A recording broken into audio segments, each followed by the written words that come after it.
breakfast, curious and bold, getting facts from the shadows. That's what it is. Now, as the city wakes and secrets stir, a bright new voice shines. The People's Breakfast. Your morning, your voice, your journey. Good morning. Good morning, my neighbor. Welcome to the home of hard truths and bold insights, Radio Generation. A very good morning to you. How are you doing? The time right now is 1 minute past 6 o'clock, and my name is Mungana Mbuvi. It's that day that is called Friday, where we get to ask ourselves, what is life all about? Until you realize life is about work, and then on Friday you just enjoy, unwind, so that on Monday you can get back and do the same thing all over again. Of course, this is the People's Breakfast and my name is Mungala Mbuvi. Kuna jamaa anajulikana kama City Muga ambaye ndio yule jamaa ambaye tunafanya na yeye kipindi hiki. City, habari ya asubuhi. Sawa kabisa. Iko sawa kabisa, eh? Yes. All right. Nice to know. Good to know. Today is Friday. What are your plans after work, that is? You see, the same plan as every day. Which is what? Go home. And then, will you snack, for example? Will you invite a friend over? Will you visit a friend later? Are you going to have lunch, brunch? Are you going to get onto your computer? Are you going to watch something on TV? What's the day today? Today is 19th of December, Okay. 2025. We are 6 days away from Christmas. Okay. Yeah. I normally go home. I read. Yes. And yeah, your life is boring. Not really. Aki it is. It is structured. Aki walai City inabo. There's a friend I might meet up with so that we can drink some tea and catch up. Right. Sunday I have... You just skipped Saturday. Yeah, Saturday is the day that you... Saturday I normally skip because Yep. Saturday has been structured into a certain function that I perform at church. So Saturday I don't plan other things on Saturday. Where? I leave Saturday open for that particular function. Even when we are in recess, Yes. Saturday is now my actual day of rest, Saturday. where I do absolutely nothing. Okay. All right. At least I try to. Yeah. Sunday I have a meeting, someone I'm meeting to discuss the weather. Yes. Eh? Just to chit chat, catch up. Oh my goodness. You know how it is in the course of the year. Yeah. You keep talking about how you're going to meet. Uh-huh. So you realize Sunday is free. It's a good time. Yes. So you sit and you now have time on your hands. It's not as though you're rushing to go somewhere. Can someone just give City something to do this weekend? I Because do have- hii mambo ya sijui Saturday I rest, sijui Sunday. Of course, going to church is okay. That's fine. Paul, Yeah. when I was your age, Yes. I should do exactly what you do. You begin to visit cultural establishments on Friday. Oh no, I don't actually. Well, then, you bloody boring person. Anyway, you're right. Today, for instance, today is Friday, so once I leave this place, we'll go and meet a few friends. Then we're gonna talk, just discuss, talk about the future. You know, talk about what are they called? The Nairobi Securities Exchange, and then from there, Security exchange, what? Everybody do you even know how it's spelled? Everybody goes home to be with their loved ones, and then tomorrow Saturday tuamke road trip twende mpaka huko mahali mbali. We could go all the way to Kibwezi huko. Kibwezi is not far. Far from where? Okay, we could go to Sultan Amudu huko mbele, tuende mbali mpaka huko kunaitwa kule after Voi na huko bas tufike huko, then maybe tulale huko, then Sunday tuanze safari ya kurudi, but huko midday hivi ndio by the time tunafika Nairobi tumechoka, detox, alafu Monday tukuje tufanye kitu tena. See, you also have a routine. Now my routine is perhaps less vigorous, but it's a routine. We all have a routine. Okay. And if you stay alive and you get to my age, I'd like us to compare notes then. Yes. And find out what you're going to be doing. Okay. What you're doing is age appropriate. Yes. Okay. this starting to hang on a Wednesday, age appropriate. Friday is not Friday if you don't go into the next day. Okay? People who understand how to burn the candle from both ends will probably buy milk on the way home because around 6. Right. Yes. Kuna vile. And 6 is for the neighbors, so that the neighbors can think you left just to go and buy milk. But you haven't been home since probably 9. Friday. Yes, exactly. 19th of December. Yes. All right. So you rest on Saturday so that you can go out again. Okay? Yes. Kuna mtu hapa anaitwa Don Sabo amesema CT. Yes, what does Don Sabo have to say? Unajua siku hizi lazima nisome hizi vitu till the very end. Yes, because you might start. I might say something here. You find why? Nipate nimeban.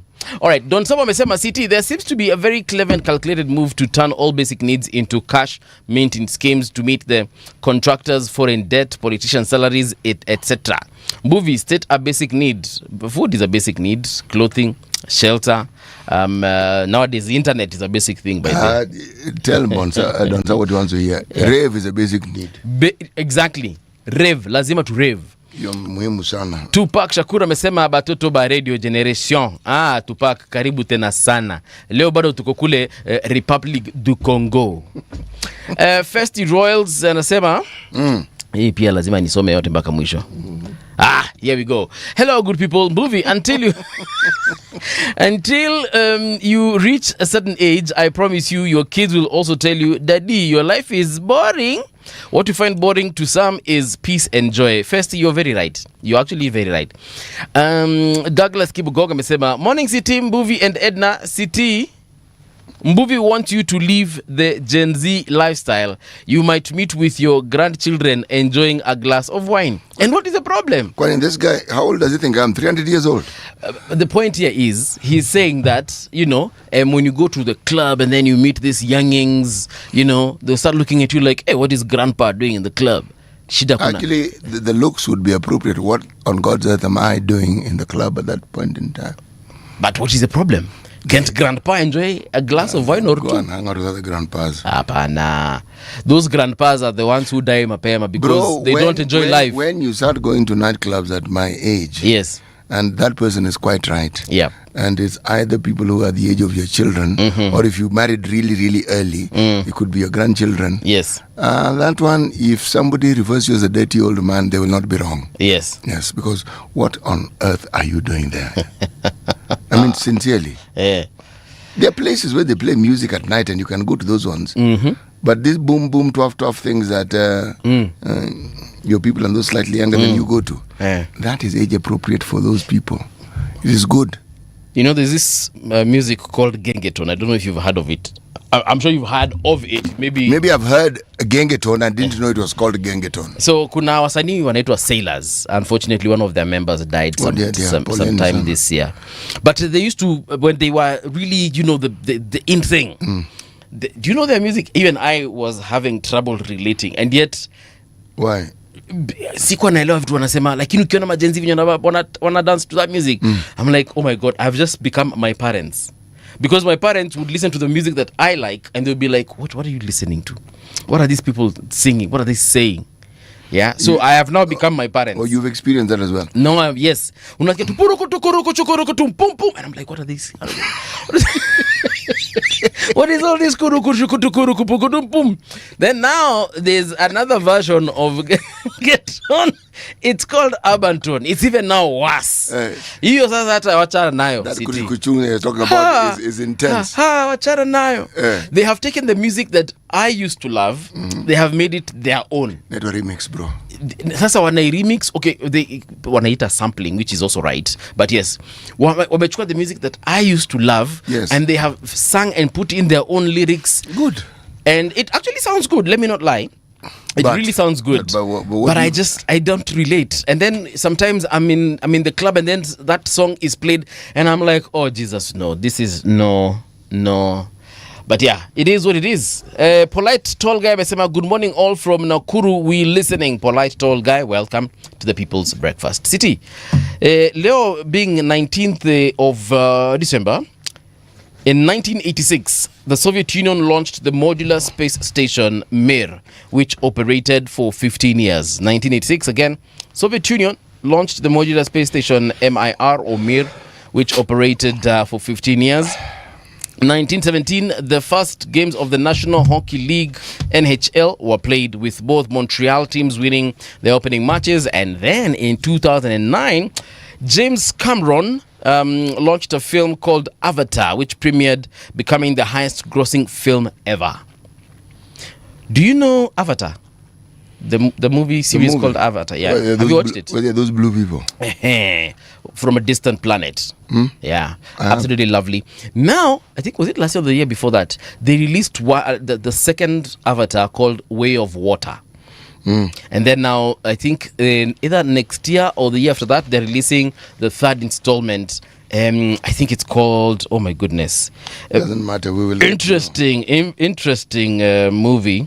Inaitwa Fire and Ash. Yes. So there was Avatar 1 from 2009. You're going to look into Avatar, The Way of Water. Then now we are having, actually it's supposed to be out this year. Is it out already?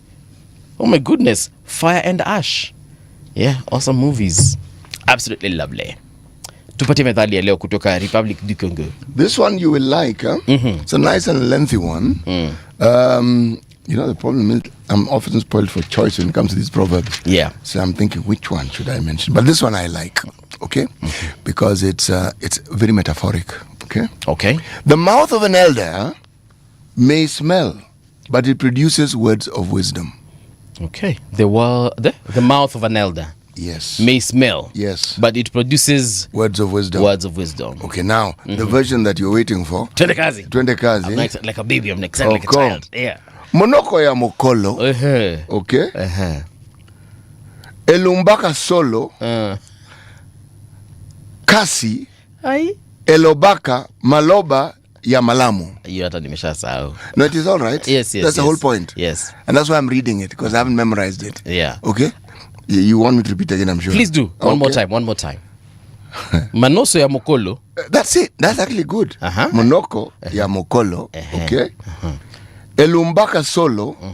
Kasi elobaka. Okay, the first one was elumbaka. Now it's elobaka. Maloba ya malamu. So the first three words I can get: monoko ya mokolo, so mdomo ya mzee, ama ya mtu mzee, yeah. And then now the rest, of course, makes sense. So the mouth of an elder may smell, but it produces words of wisdom. Okay. I like it. I love it. Napenda hiyo kwa sababu ni ukweli.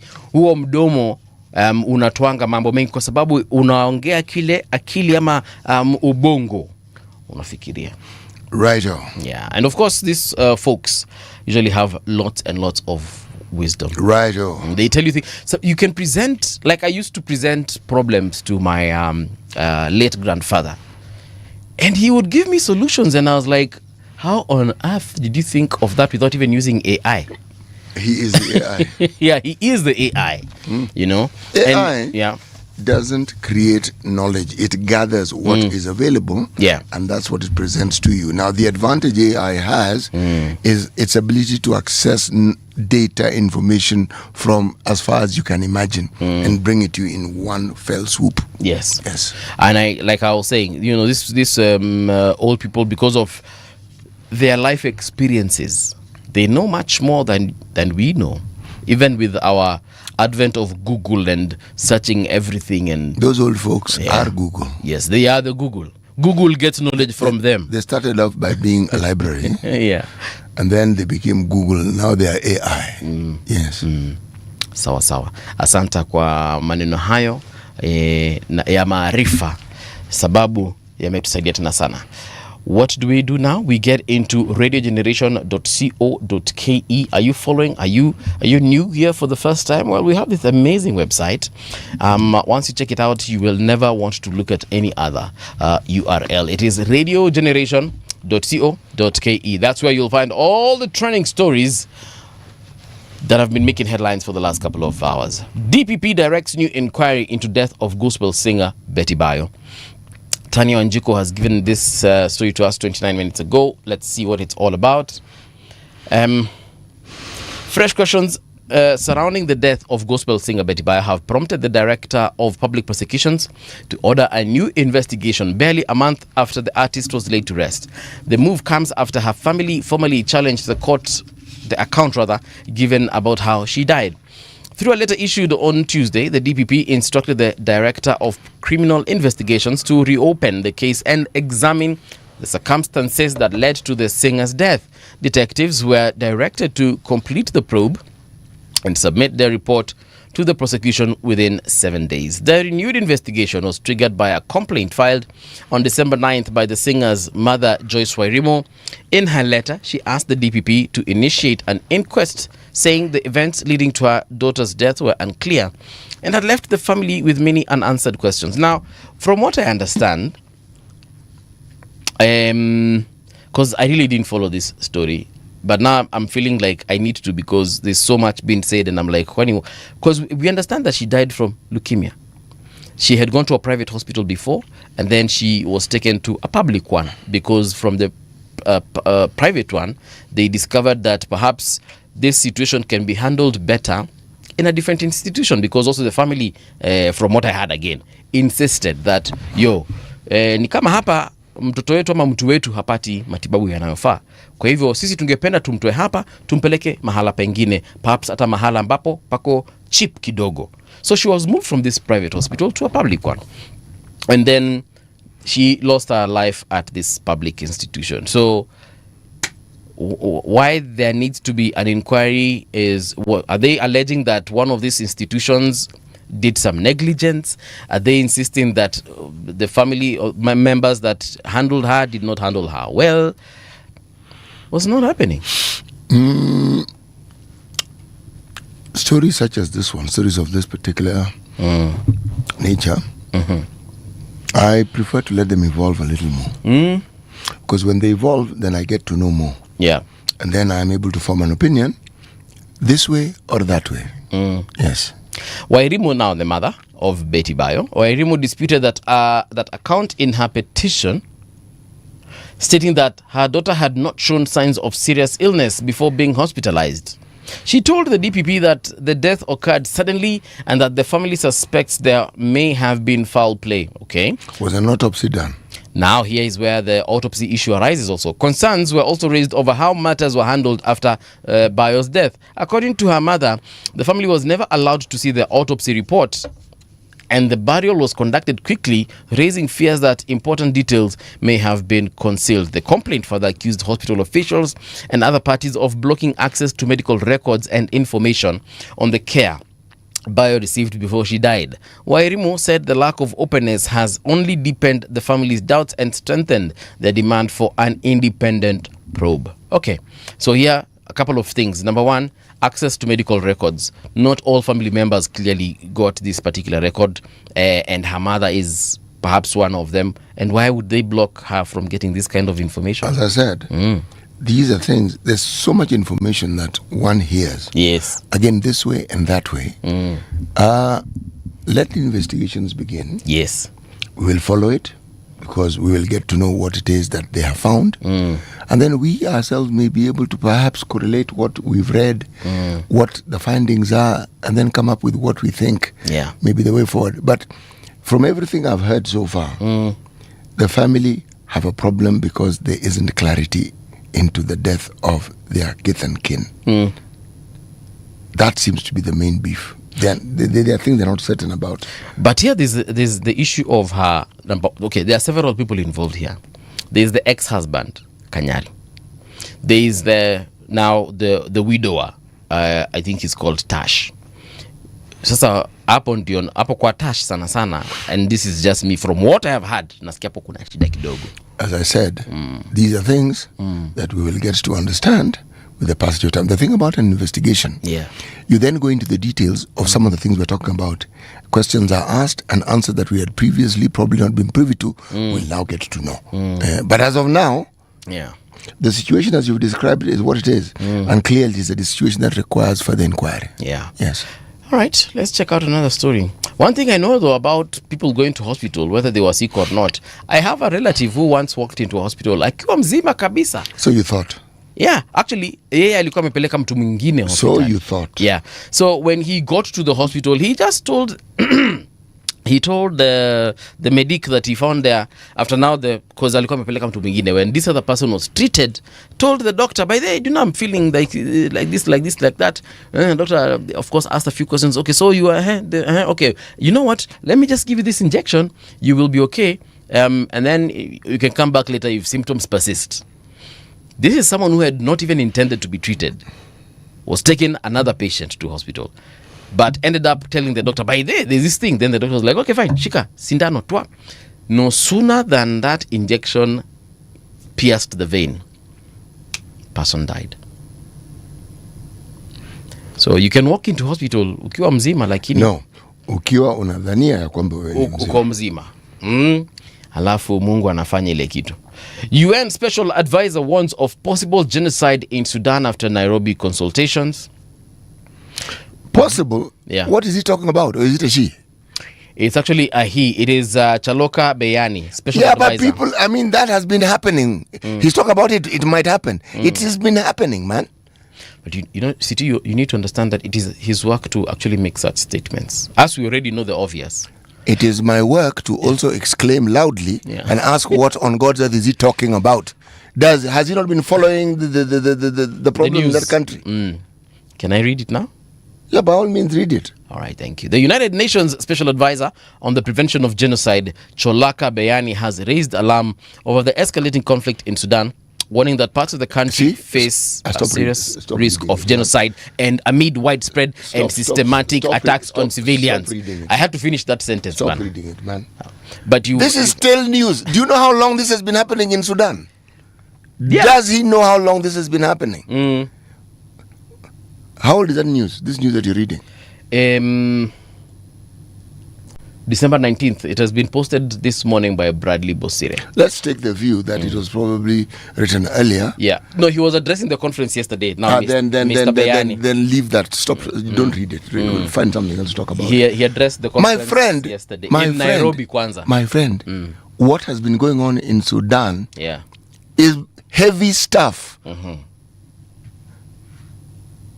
But you see, okay, first of all, yes, we have seen what has been happening in Sudan for weeks now. What weeks? Wait a minute. What weeks? Wait a minute. Months. You remember when we were talking about 1,500 people who died, I think, sometime last month? So it's not like we have not known. We have heard it from Al Jazeera, CNN, BBC, and God knows who else. But this is what I am saying. Apart from just hearing it from the news, these folks actually went and verified.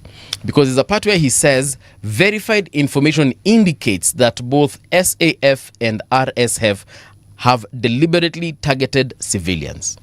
So he's given a more detailed report other than just what would be reported by Radio Generation or by BBC. He's getting into details of, and perhaps the United Nations cannot claim to be privy to more information than media houses or journalists. Journalists are there. They are right there gathering the information.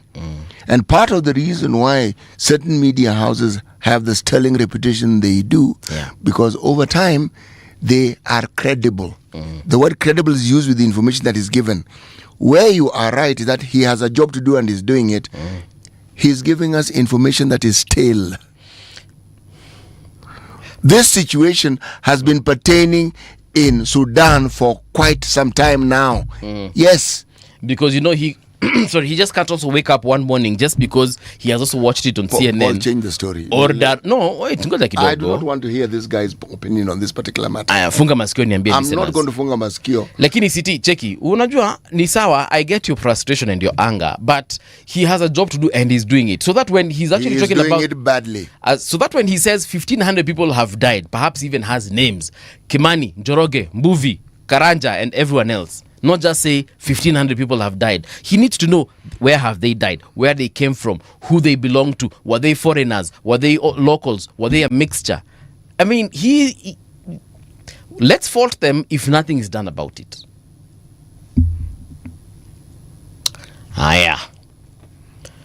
Which other story do we have here? Counties warned as 79 public funds expire, putting programs at risk. All right. So this is from who? Control of Budget, Margaret Nyakango. She says, county governments are under pressure as dozens of public funds lapse, threatening student bursaries, empowerment initiatives, and staff financial benefits. The Control of Budget, Margaret Nyakango, reported that by September 30th, 79 county public funds had either expired or were close to their legal limit, putting billions of shillings and key programs in jeopardy. So Nyakango cautioned that expired funds cannot be withdrawn from the National Treasury, which could disrupt vital services. She urged counties to act swiftly to extend existing funds or create new ones within the law. So what she's saying is that if the deadline for withdrawing this money is December 31st, for instance, and we haven't used it, that money expires. Like if only that story, if only that story was as simple as it is being reported. For you to be able to access money, yes, there are certain processes and procedures you must follow. For sure. To the satisfaction of the controller of budget. Otherwise, you are not getting any money. Part one of the story. Part two, there's something called IFMIS. I don't know what it looks like, but what I have heard... It's like an ERP system. What I have heard, whatever ERP is, okay, let me stop being dumb. I know what an ERP system is. Right.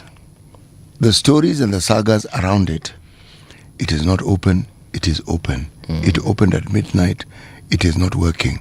God knows who has not... Accessing money within the county system, if you listen to the tales of war that surround it, especially when you're looking for payment, you can go mad. And all of it will end up with, it is IFMIS. This is now what you're told by the officials. You are told, IFMIS this, IFMIS that. Yeah. When you probe further, the control of budget doesn't. And you're asking, what are you talking about? The laid down procedure for accessing funds is quite simple and straightforward. If it's complicated, then somebody is complicating it. So at what point is it being complicated? It's being complicated at the point where you're talking to officials within the county. Because the vast majority of these civil servants within the county, especially those who deal with money, are just about the corruptest human beings on this planet Earth. By and large, there'll be a few honest people, but the vast majority are extortionists who are always looking for ways of extorting money from people who have provided a service and now seek to be paid. Like now, for instance, that we are entering the so-called festive season, or we're in it. Accessing money will be a problem for most people who have provided services. Actually, I'm also having issues because there's a government entity I have done something for, and they have taken me around. And the government entity hasn't taken you around. They are individuals whose job it is to ensure you get paid. Those are the fellows who will take you here and there and everywhere. And I'm almost certain if they do not pay me today, I am definitely not seeing that money this year. You are a man of faith. Hiyo ninajua nitaanza kuwatafuta tena because on Monday I am certain they're not going to be in the office. I am 150% sure they are not going to be in the office. But so county governments are under pressure to, as dozens of public funds lapse, threatening student bursaries, empowerment initiatives, and staff financial benefits. Kumaanisha tu kuna mtu aliamua manzejo Mr. Sign mpaka munipatie kakitu alafu sasa ndizo zime expire kwa gava. It's really sad. All right. You can check out more of these stories. Ruto praises Kindiki for hard work, focus in service to nation.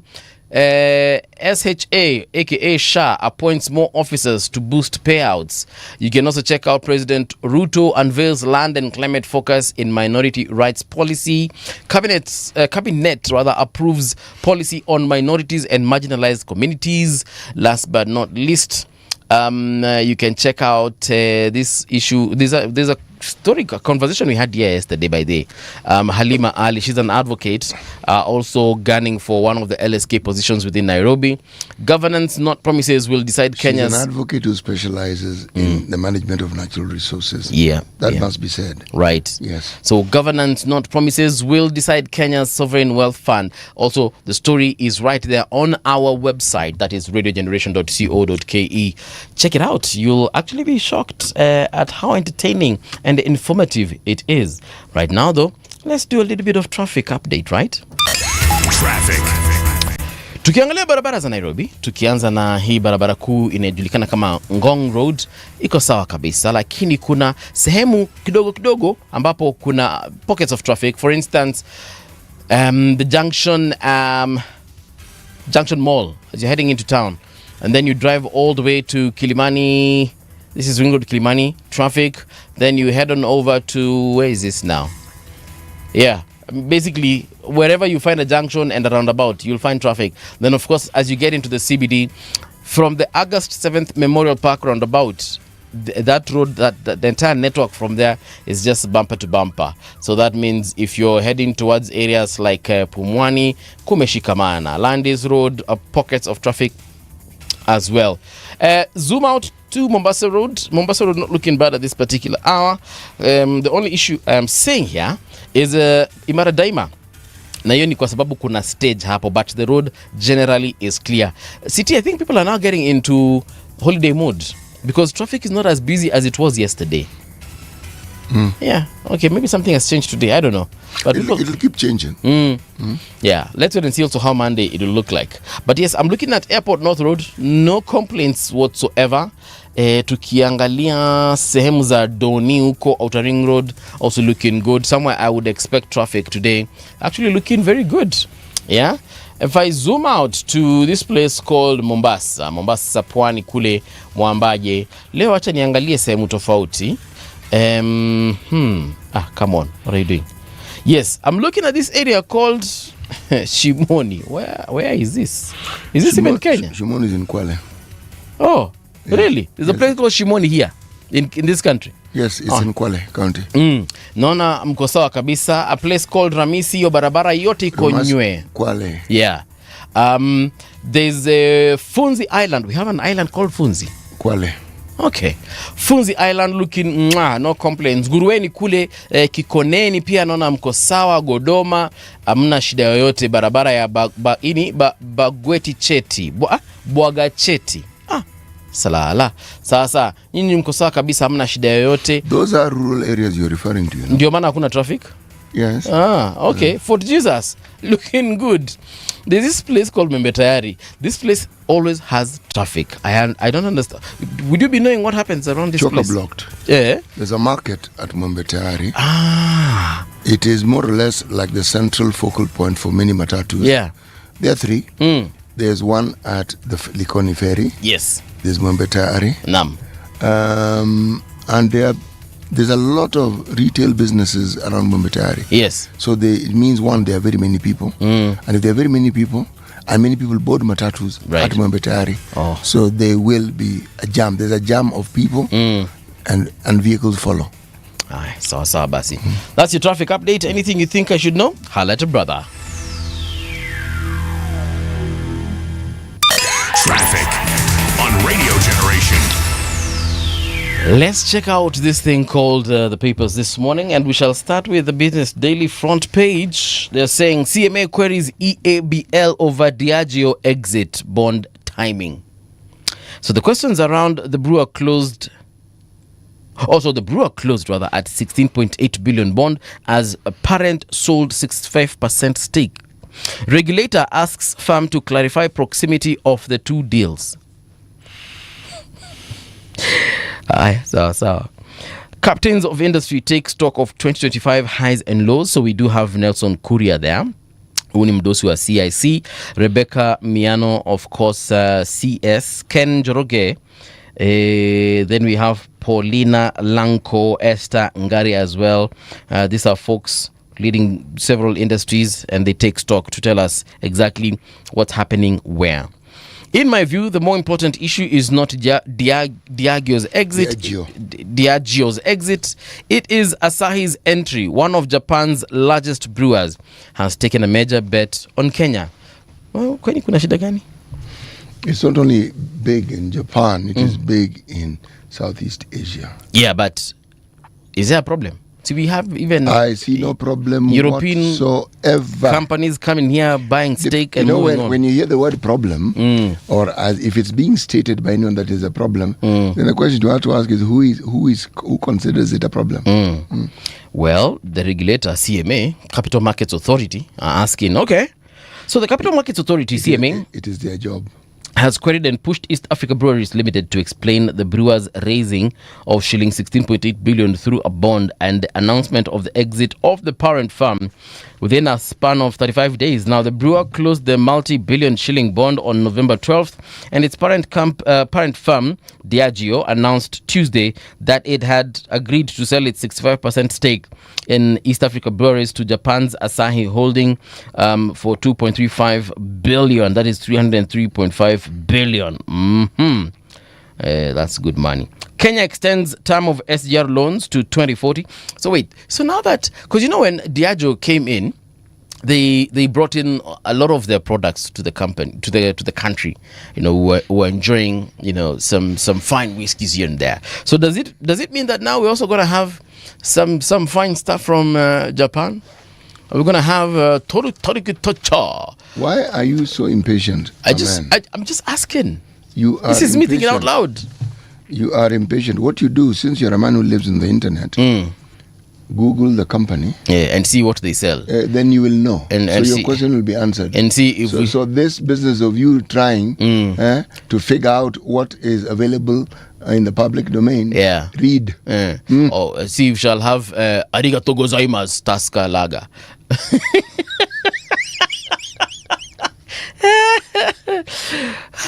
Chatuane. Paul. Yeah? You are a very irreverent person. No, lakini mimi nadhani hizo ndizo vitu tutaona. What?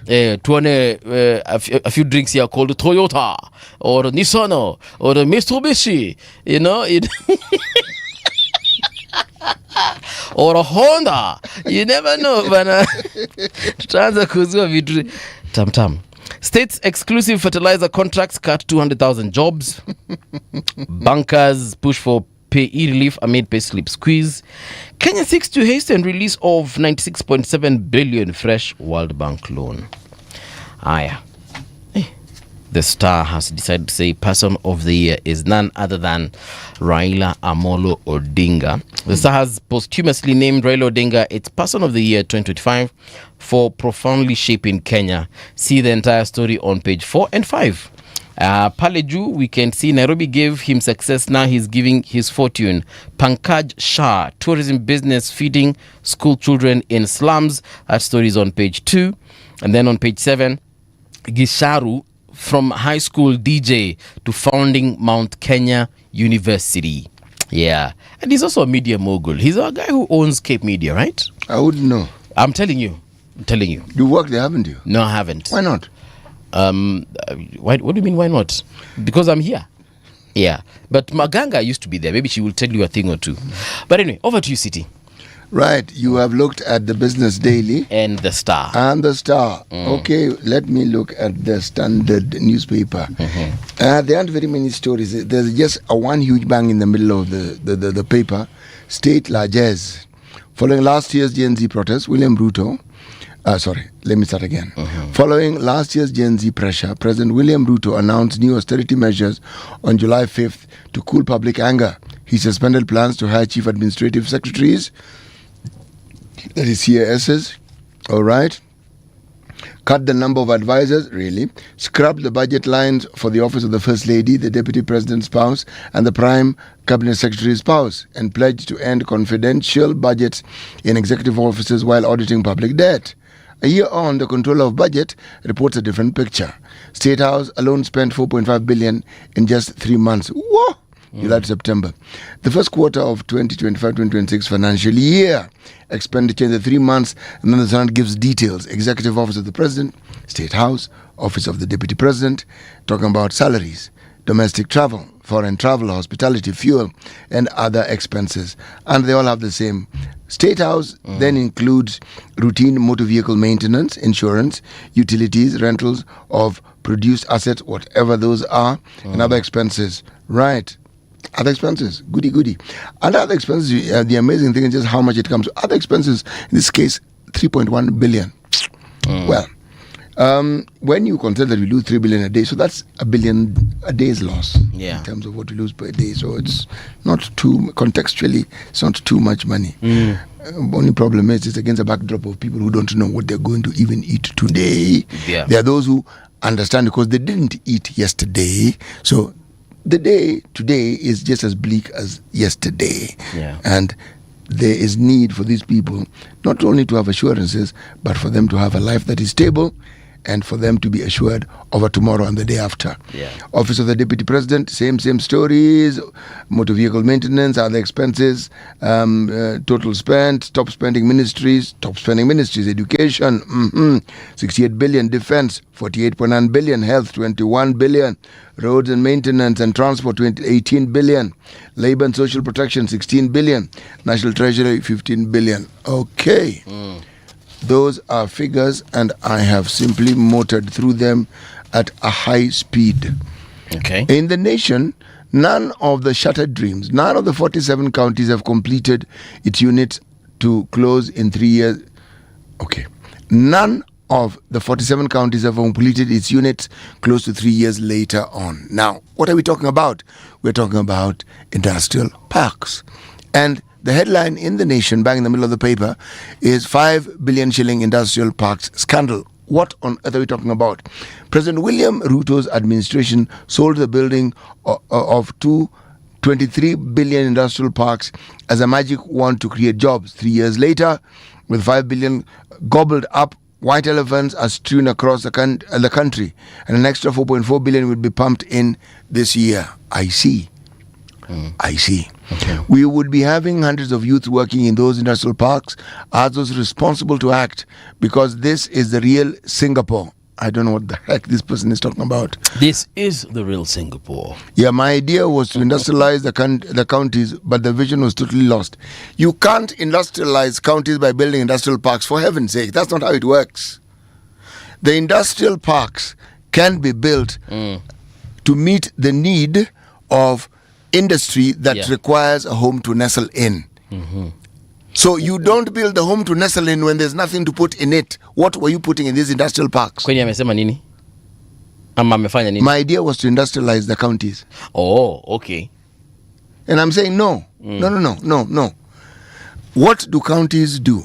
The things that they do to generate business and to generate value, those are the things that are enhanced. When they reach a stage where they are approaching what you may call an industry, that's when these so-called industrial parks make sense. Somebody who already has a business, so you move into this industrial park. Yeah. Like, for instance, once upon a time, there were these businesses, small business called Expo, where you'd enter what was normally a business. It's a small window, but they sell shoes, this, that, the other, and you could find anything you wanted to buy within that space. Yes. Okay?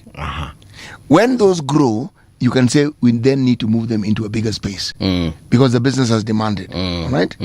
When you think of the EPZ, all right, it was an EPZ because there were functions that were they were functions. They were not built so that you could put in function. The functions demanded that the EPZ be built. Okay. So you know exactly what's going to happen. How do you talk about industrializing counties when we didn't have the conversation about 47 counties? What is it that these 47 counties do well? Yeah. Are we going to is it possible to industrialize all 47? Yes, exactly. And if so, what are they going to do? What is this thing we need to enhance in this county so that it reaches that industrial scale? Okay. It's something they're already doing, something they know. So it's a question of... So for you, it's about capacity. For me, it's about being realistic and knowing what comes before what. Okay? The conversation about industrializing the country, the conversation about what we are now talking about, we're talking about a sovereign wealth fund, as an infrastructure bond. Those are good conversations, but they must form part of an honest conversation that we are having about how we want to progress. Yeah. Industrial parks are not a solution in and of themselves. We had Kenya Industrial Estates. Kenya Industrial Estates, if it was enhanced and whatever they were doing was improved, they did what? They looked at your business, they gave you funding, but they also they looked at your business. Okay? Then they moved you into a space that they have so that you can what? Increase your production. And they would support you with expertise and money if you needed it. When you became big, then you went to ICDC, Industrial and Commercial Development Corporation of Kenya, where now you could move and become a bigger entity. We start by building industrial parks.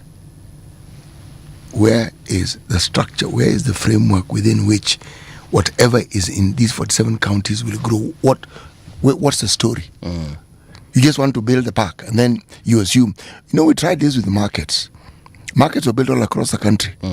Many of those markets are exactly where they are and exactly how they were built. Nobody uses them. Nobody. Yep.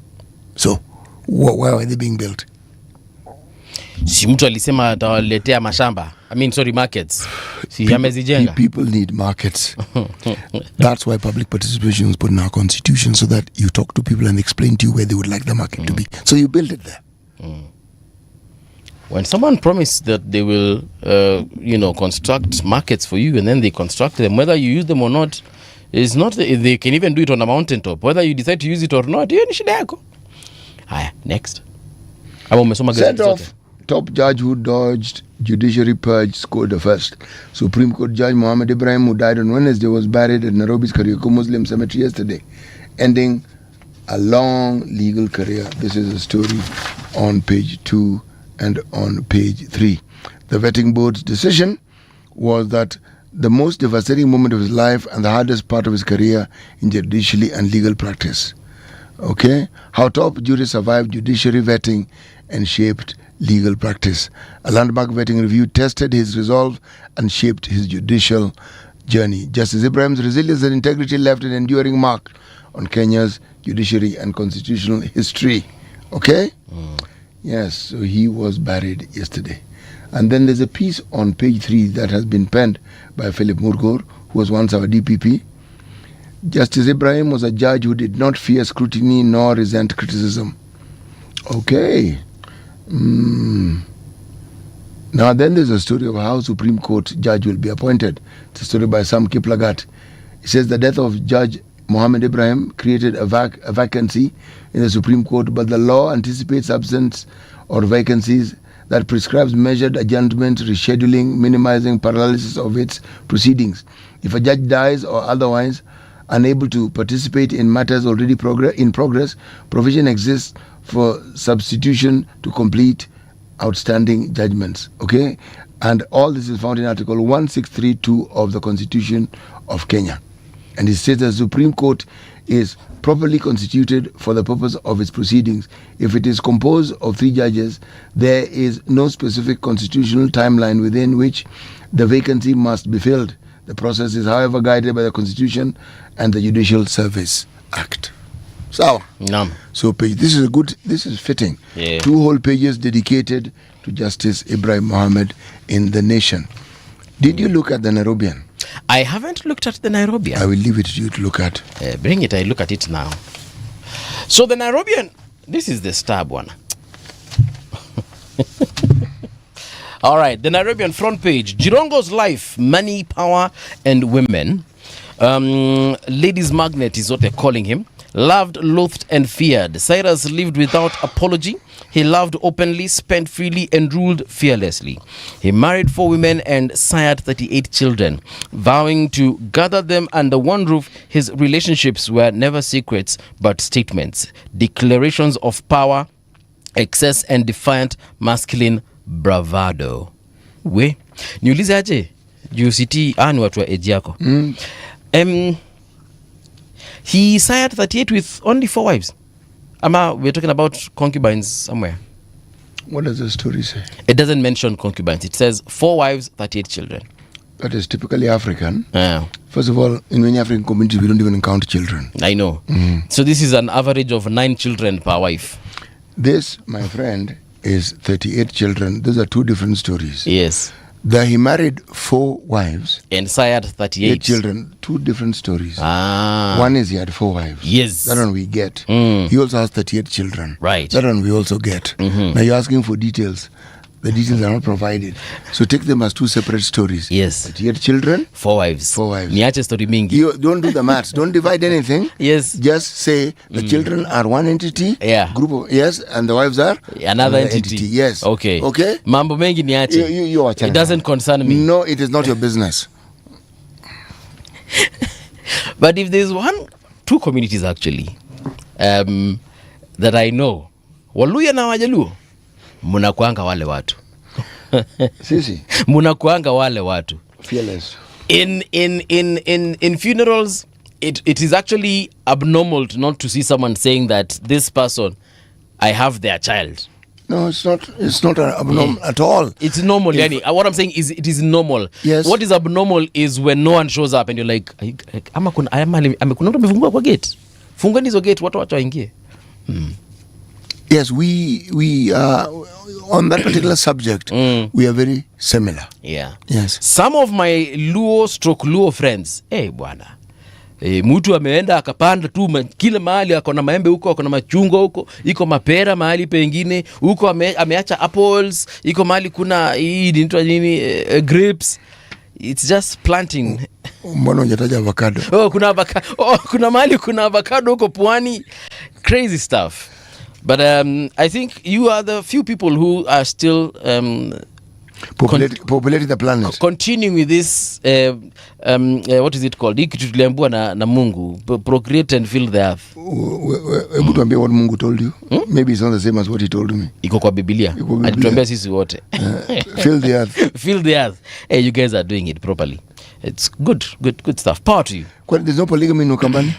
There is. I told you my grandfather had 4 wives, the ones that we knew. Okay, that's history. Yeah. Modern history? Currently, I do not know anyone who's polygamous. But doesn't mean that there isn't. I'm sure there is. I know people younger than you who are polygamous. Oh, really? What? Tell me about it. It's like I've just told you an extraterrestrial story. No, there's nothing to tell. Yes. I once attempted that nonsense. I was almost killed. Story for another day. On pages 22 and 23.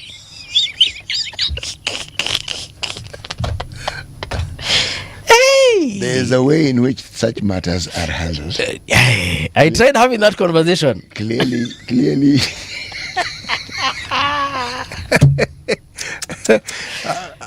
I'm in the presence of somebody who's resurrected because you almost died. These women in the 21st century. Yeah. Hey, there are things you can't tell them. Actually, that is where I think you may not be entirely correct. Yeah.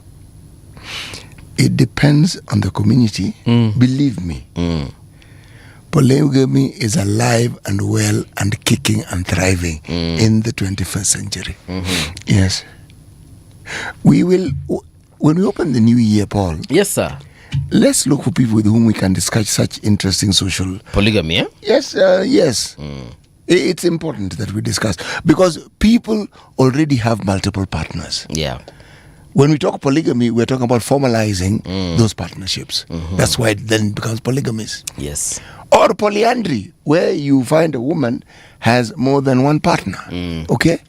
It would be interesting to hear what people have to say on this particular subject matter. Thirsty and unrushed. Yeah? How women are redefining marriage timelines and myths. You can read it on the Nairobi on pages 22 and 23. What are they talking about? How women are redefining marriage timelines and myths. So basically, you know the women who don't want to get married, or they're saying, I'll get married when I want to get married. I have heard people say that. Yes, I have heard. Wanasema mimi utanioa nikisema utanioa. You can be with her, but she's not in the marriage. Well, I don't know what it is, but the thing that men probably don't fully understand. Yes. You may think it is you who decided to marry the woman you've married. They are the ones who decide whether you will marry them. Oh, believe me, they are the ones who decide. Now, the moment you understand that, just that little fact, then you find your life is quite easy. They decide. Yes. They. Not you. No. The same way they decide to get pregnant. They decide. It's not, oops, I'm pregnant. No. Festive season, Christmas guest survival guide. Sorry, that is on page 7. And then last but not least, AFCON 2025 gives Kenyans the perfect learning chance. So that is as far as the Nairobian is concerned. Pale nyuma utapata pia a lot of sports news. Why don't you check it out? I told you AFCON is beginning on Sunday. That is the 21st of December. I cannot wait. Cannot wait. Can I give a few shout-outs? By all means. All right. So now, here we have... I had already read that one. Okay. Sungura Yonis amesema in Congo, Tuesday is siku ya pili, Wednesday is siku ya tatu. And then ametuambia pia in Congo 50 is makumi matano. I wouldn't be shocked. 2.2 anasema, I think we as Africans tend to apply morality upside down. Where we need it, we don't apply it. Where we don't need it, we apply it. So what's wrong with an old man going out to have fun and enjoy? City, you're the old man in the room. You tell us, what is wrong with an old man going out to enjoy? I don't... This person discussing something we were not discussing. We were talking about where individuals go to what you call a rave. And then somebody, a septuagenarian, ending up there. That's what we're calling odd. Okay? Somebody in their 60s, 70s, what are you going to do in an establishment where your children are the ones who have gone to rave? That's what we're referring to. Yeah. Not having a good time. There are places you can go to. Yeah. When I call it age appropriate, I mean it. It is age appropriate. But you know you can still go to places where by all means youngsters... you can go and hang out with your grandchildren. By all means, or children. By all means. I simply said the age term appropriate. Age appropriate. Okay. Yes. But there's no crime committed here. No. Okay. Because even in these places where we go, I find some pretty old men, like older than you by far. Jamaa ambaye anakunywa mpaka zinamwagika hivi, lakini ako hapo na ameng'ang'ana hapo na ako tu sawa. Alafu unasikia anaambia Kashugwa nilete maji ya kunywa. Wako hapo. You wanted to say something? No. Wanjala amesema, good morning CT and Paul, tuning in from Tuda in Mombasa. So speed is of essence than direction as a country, and is there COB involved in the infrastructure fund thing? Is there COB? Apa COB sani nini? Close of business. It would appear so. Anyway, Anoliza, is there COB involved in the infrastructure funding thing? Oh, you're talking about the National Infrastructure Fund. Well, look, we're going to break this thing down vizuri tena sana. And also look at because yesterday we touched a little bit on the Sovereign Wealth Fund. So we'll take time vizuri in January, break these things down vizuri with experts who totally understand it. Right now they're taking their time also to just read through and see what they know or don't know about it. Yeah. So, but thank you for bringing that up, Wanjala. So then anasema, Mbuvi, only drink from Japan. The only drink worth from Japan is sake, not whiskey or bourbon. I've actually never had sake. Have you? Okay. Is it worth the money? Where I drank it, I didn't buy it. Okay. I went for a function and it was on offer. Yeah. So I cannot speak about... The thing is this, one must expand one's horizons, because you'll be amazed that very same country that produces sake also produces whiskies. Yeah. And other things as well. Brandies, gins, wines. Yes. Okay. Yes. But the drink that is known, okay? Ndio hiyo. If these guys set up here in Kenya, of which they will set up, let me not lie to you, you will be going to your favorite spot and saying, can I have that Sembon Zakura? Kageyoshi. Those are the things we're going to be drinking here, I'm telling you. Sonnet says, oh no, not industrial parks. Reminds me of that white elephant in Kisumu, the Lake Basin Mall. An empty mall serving just KRA offices, but well located. Yeah, we had another one along Mombasa Road. Still empty. And then anasema Jirongo was a rolling stone. Wherever he laid his head was his bed. And when he died, the Temptations. Okay. Oh no, there's a song by a group that was called The Temptations, and the title was "Papa Was a Rolling Stone," and the lyrics, the words you hear there, the lyrics of the song, wherever he laid his head was his home, and then the chime is, and when he died, all he left us was alone. Then the chorus goes, "Papa was a rolling stone." That one, it's a song by the Temptations. Wow. People who belong to the age group that I subscribe to will know the song. Okay. Yes. So I'm assuming Sonnet belongs to that group. No, maybe not. Maybe anajua tu hiyo muziki. Maybe he just has an old spirit. Yeah. Yes. All right. Sawa. CT and Mbuvi, it is the festive season, so we shall roll with it this Friday. Yes, you're absolutely right. We are taking a break now, getting into the news. CT refill kikombe chake cha kahawa, alafu tukirudi, of course, tuwapatie mautamu as far as conversations are concerned on the People's Breakfast. Generation, the sound is fine pumping.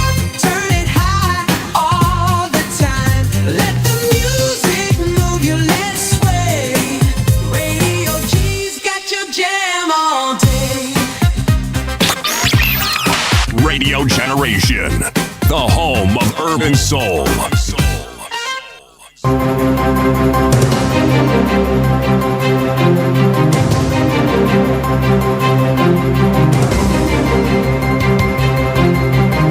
This is the Radio Generation News.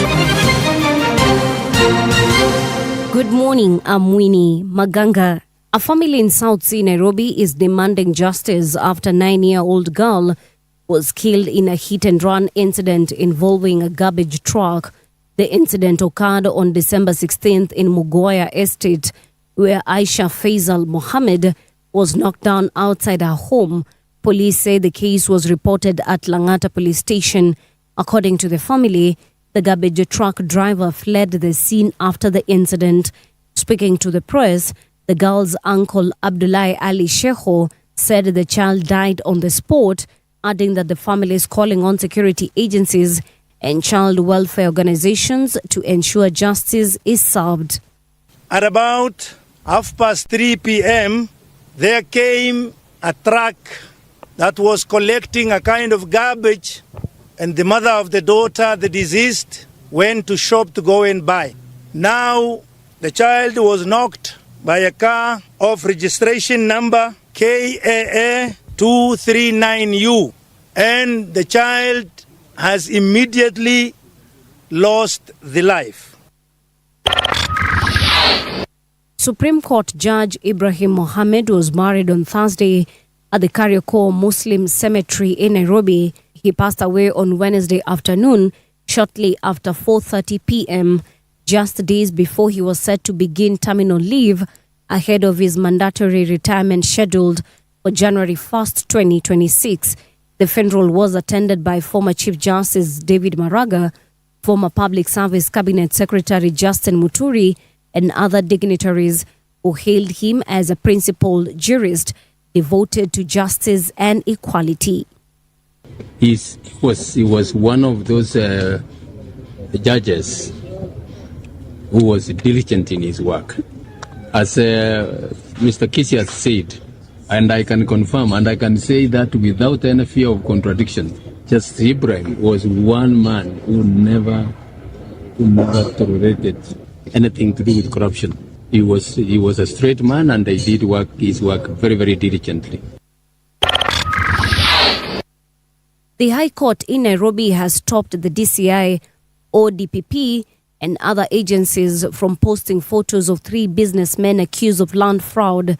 The order protects Bharat Ramji, Harish Ramji, and Ashvin Ramji, and bars agencies from portraying them as suspects in a land dispute.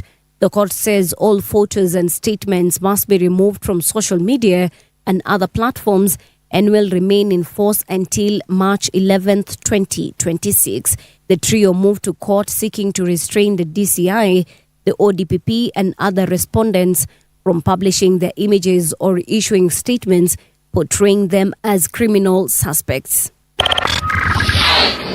President William Ruto officially handed over housing units to Mukuru affordable housing beneficiaries on Thursday. Speaking during the World Minority Rights Day, Ruto described the handover as a major leap in dignified living, as a testament to the government's commitment to inclusive growth. He added that the country is working to provide decent housing to every person living in slum areas. Na niliona jamaa mmoja juzi alienda pale Marigoine kujaribu kuwachochea watu wa Marigoine ati waendelee kukaa kwa slum, ati wasikubali tujenge pale Marigoine. Na huyo jamaa anasema ati watu waendelee kukaa mahali hakuna choo, mahali hakuna stima, mahali hakuna maji, mahali hakuna usafi, mahali hakuna barabara. Na akitoka hapo Marigoine, mahali ambapo ni slum, yeye anatoka hapo anaenda kwake Karen. The United Nations Special Advisor on Prevention of Genocide, Chaloka Beyani, has raised alarm over the escalating conflict in Sudan. Beyani warns that parts of the country face a serious risk of genocide amid widespread and systematic attacks on civilians. Addressing a press conference in Nairobi on December 18, 2025, Bayani said his visit to Kenya from December 15th was prompted by reports of systematic and targeted attacks against protected civilians populations across Sudan, which he said are protected under both the Genocide Convention and the Geneva Conventions. And that's the truth on Radio Generation. Good morning, I'm Winnie Maganga. The views and opinions expressed on this program are those of the guests and do not necessarily reflect the views of Radio Generation. Radio Generation assumes no responsibility or liability for the interviewee's views. This is Radio Generation. In the beginning, there was morning radio. But now there is Radio Generation's The People's Breakfast, curious and bold, getting facts from the shadows. That's what it is. Now, as the city wakes and secrets stir, a bright new voice shines. The People's Breakfast, your morning, your voice, your journey. Good morning. Good morning, my neighbor. Welcome to the home of hard truths and bold insights, Radio Generation. A very good morning to you. 7 minutes exactly at the 7 minutes rather past 7 o'clock at this particular minute. My name is Mongala Mbuvi. City, habari asubuhi tena? Habari ni mzuri kaka. Yeah, uko salama kabisa. There's a story here we had started touching on, and I feel like we need to talk about it a little bit more. And it's more or less this about State House largesse, as you called it. Following last year's Gen Z pressure, President William Ruto announced new austerity measures on July 5th to cool public anger. He suspended plans to hire chief administrative secretaries, cut the number of advisors, scrapped budget lines for the offices of the First Lady, the Deputy President's spouse, and the Prime Cabinet Secretary's spouse, and pledged to end confidential budgets in executive offices while auditing public debt. A year on, the Controller of Budget reports a different picture. State House alone spent 4.5 billion in just 3 months. This is between July and September, the first quarter of the 2025-2026 financial year. Remember, we also read something just before the by-elections in Mbere. Actually, the by-elections all over. Walikuwa wanasema ya kwamba the DP's office has spent almost above 50% of its budget in a very short term. So in such a case, does it mean that they will not ask for more money, or no, they can always ask for more? Why do you think you have supplementary budgets? And then we also have emergency fund. Yeah. Towards the end of the last financial year, the Control of Budget did also say that, it was the Auditor General. Auditor alisema kuna pesa zingine zilikuwa zimekopwa because the funds that had been allocated had already been depleted. So the government made some emergency withdrawals, and they were all linked to matters to do with logistics, transportation, and hosting people in State House.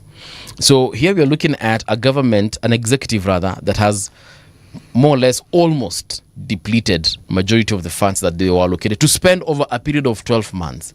We are hardly halfway through the financial year, and here we are. So I'm thinking, we have been told several times to tighten our belts. Taxes have been increased here and there. Levies are introduced and so on and so forth. At what point do we say enough is enough as a country, so that we can stop, number one, overspending, but most importantly, wastage and living beyond our means? There's a question in there somewhere, isn't it? There is. At what point do we stop? Stop what?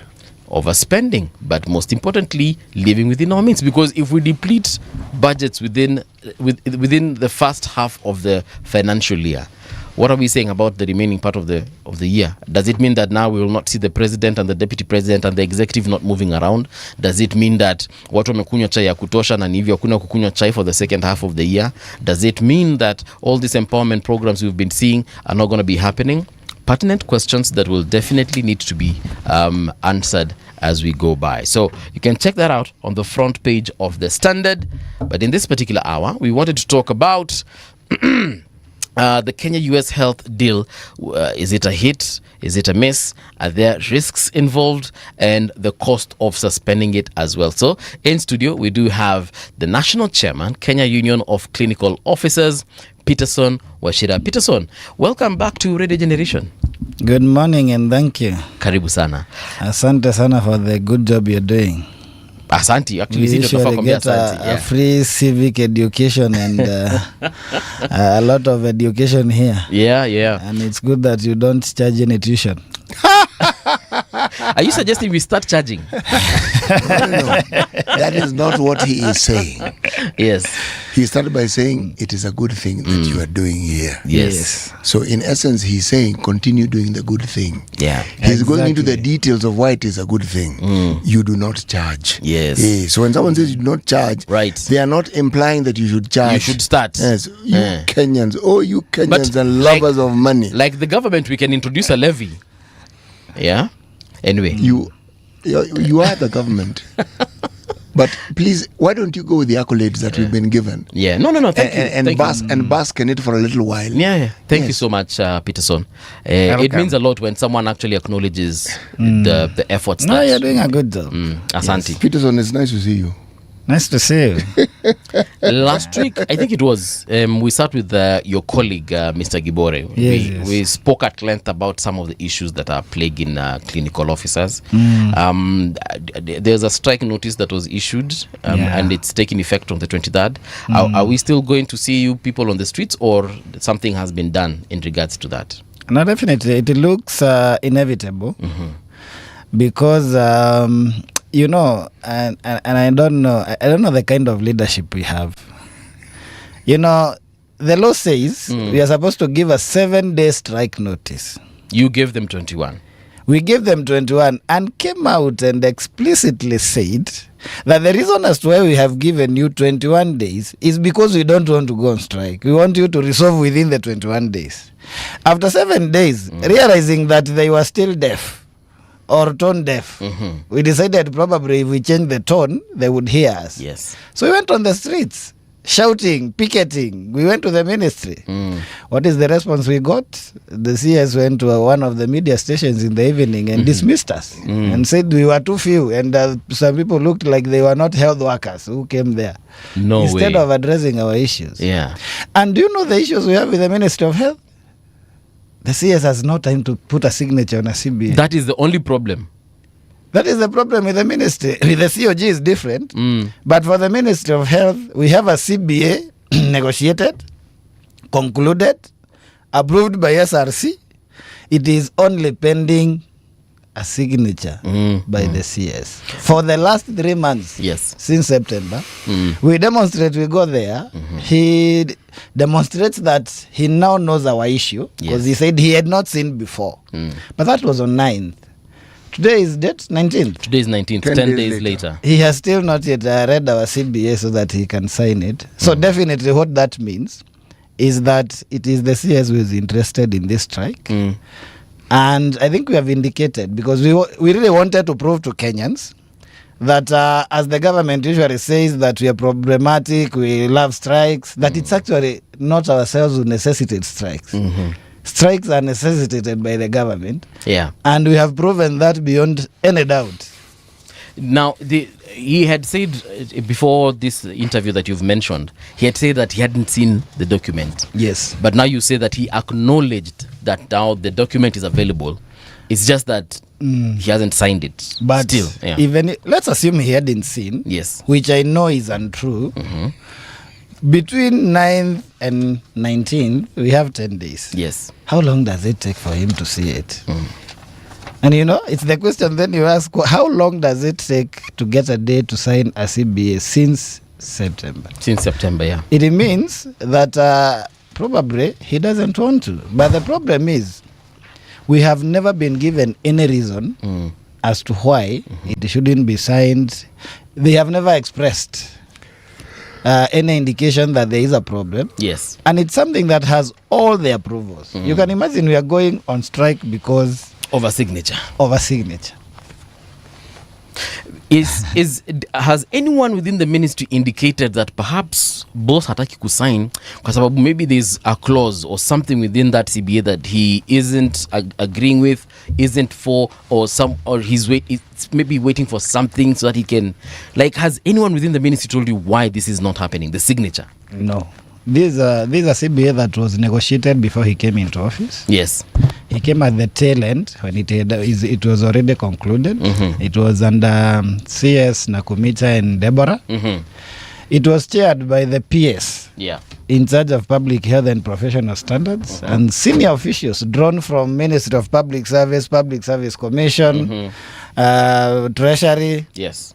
And of course the ministry and Kenya Health Human Resource Advisory Council. Mm-hmm. A very able team. And we concluded. Yes. In fact, it's printed in the ceremonial papers for signing since September. Yes. Okay, one last question. And the reason I'm asking this is because I just want to make sure that I've crossed all the T's and dotted all the I's. Yes. Have you reached out to, say, his secretary in the office, his PA, someone who at the very least on a daily basis sees this CS eye to eye, face to face, na amwambie, mheshimiwa, kuna hii kitu bwana, umeona watu wanataka kustrike? Have you spoken to anyone who's that close to him? A secretary, a PA, even the PS, anyone? Not close to him. Yeah. Himself. Or you've spoken to him? We have done texts. There are 2 times when he had indicated he would sign. We went to the ministry and the whole day he was inaccessible. Okay. And so we were frustrated and went back. Right. I can tell you we have tried all the diplomatic channels. And you know what the problem is? We cannot go back to conciliation under the Ministry of Labour. We closed that bridge. Yes. We cannot go back to court because actually this CBA is midwifed by court. Yes. We have a return to work agreement that was a consent midwifed by court and was registered and came out as a court order. So the moment you exhaust conciliation and arbitration by court, you have no other option other than strike. Because how do you take somebody back to court who does not respect an order? Yeah. Are they going to respect the next one? Okay.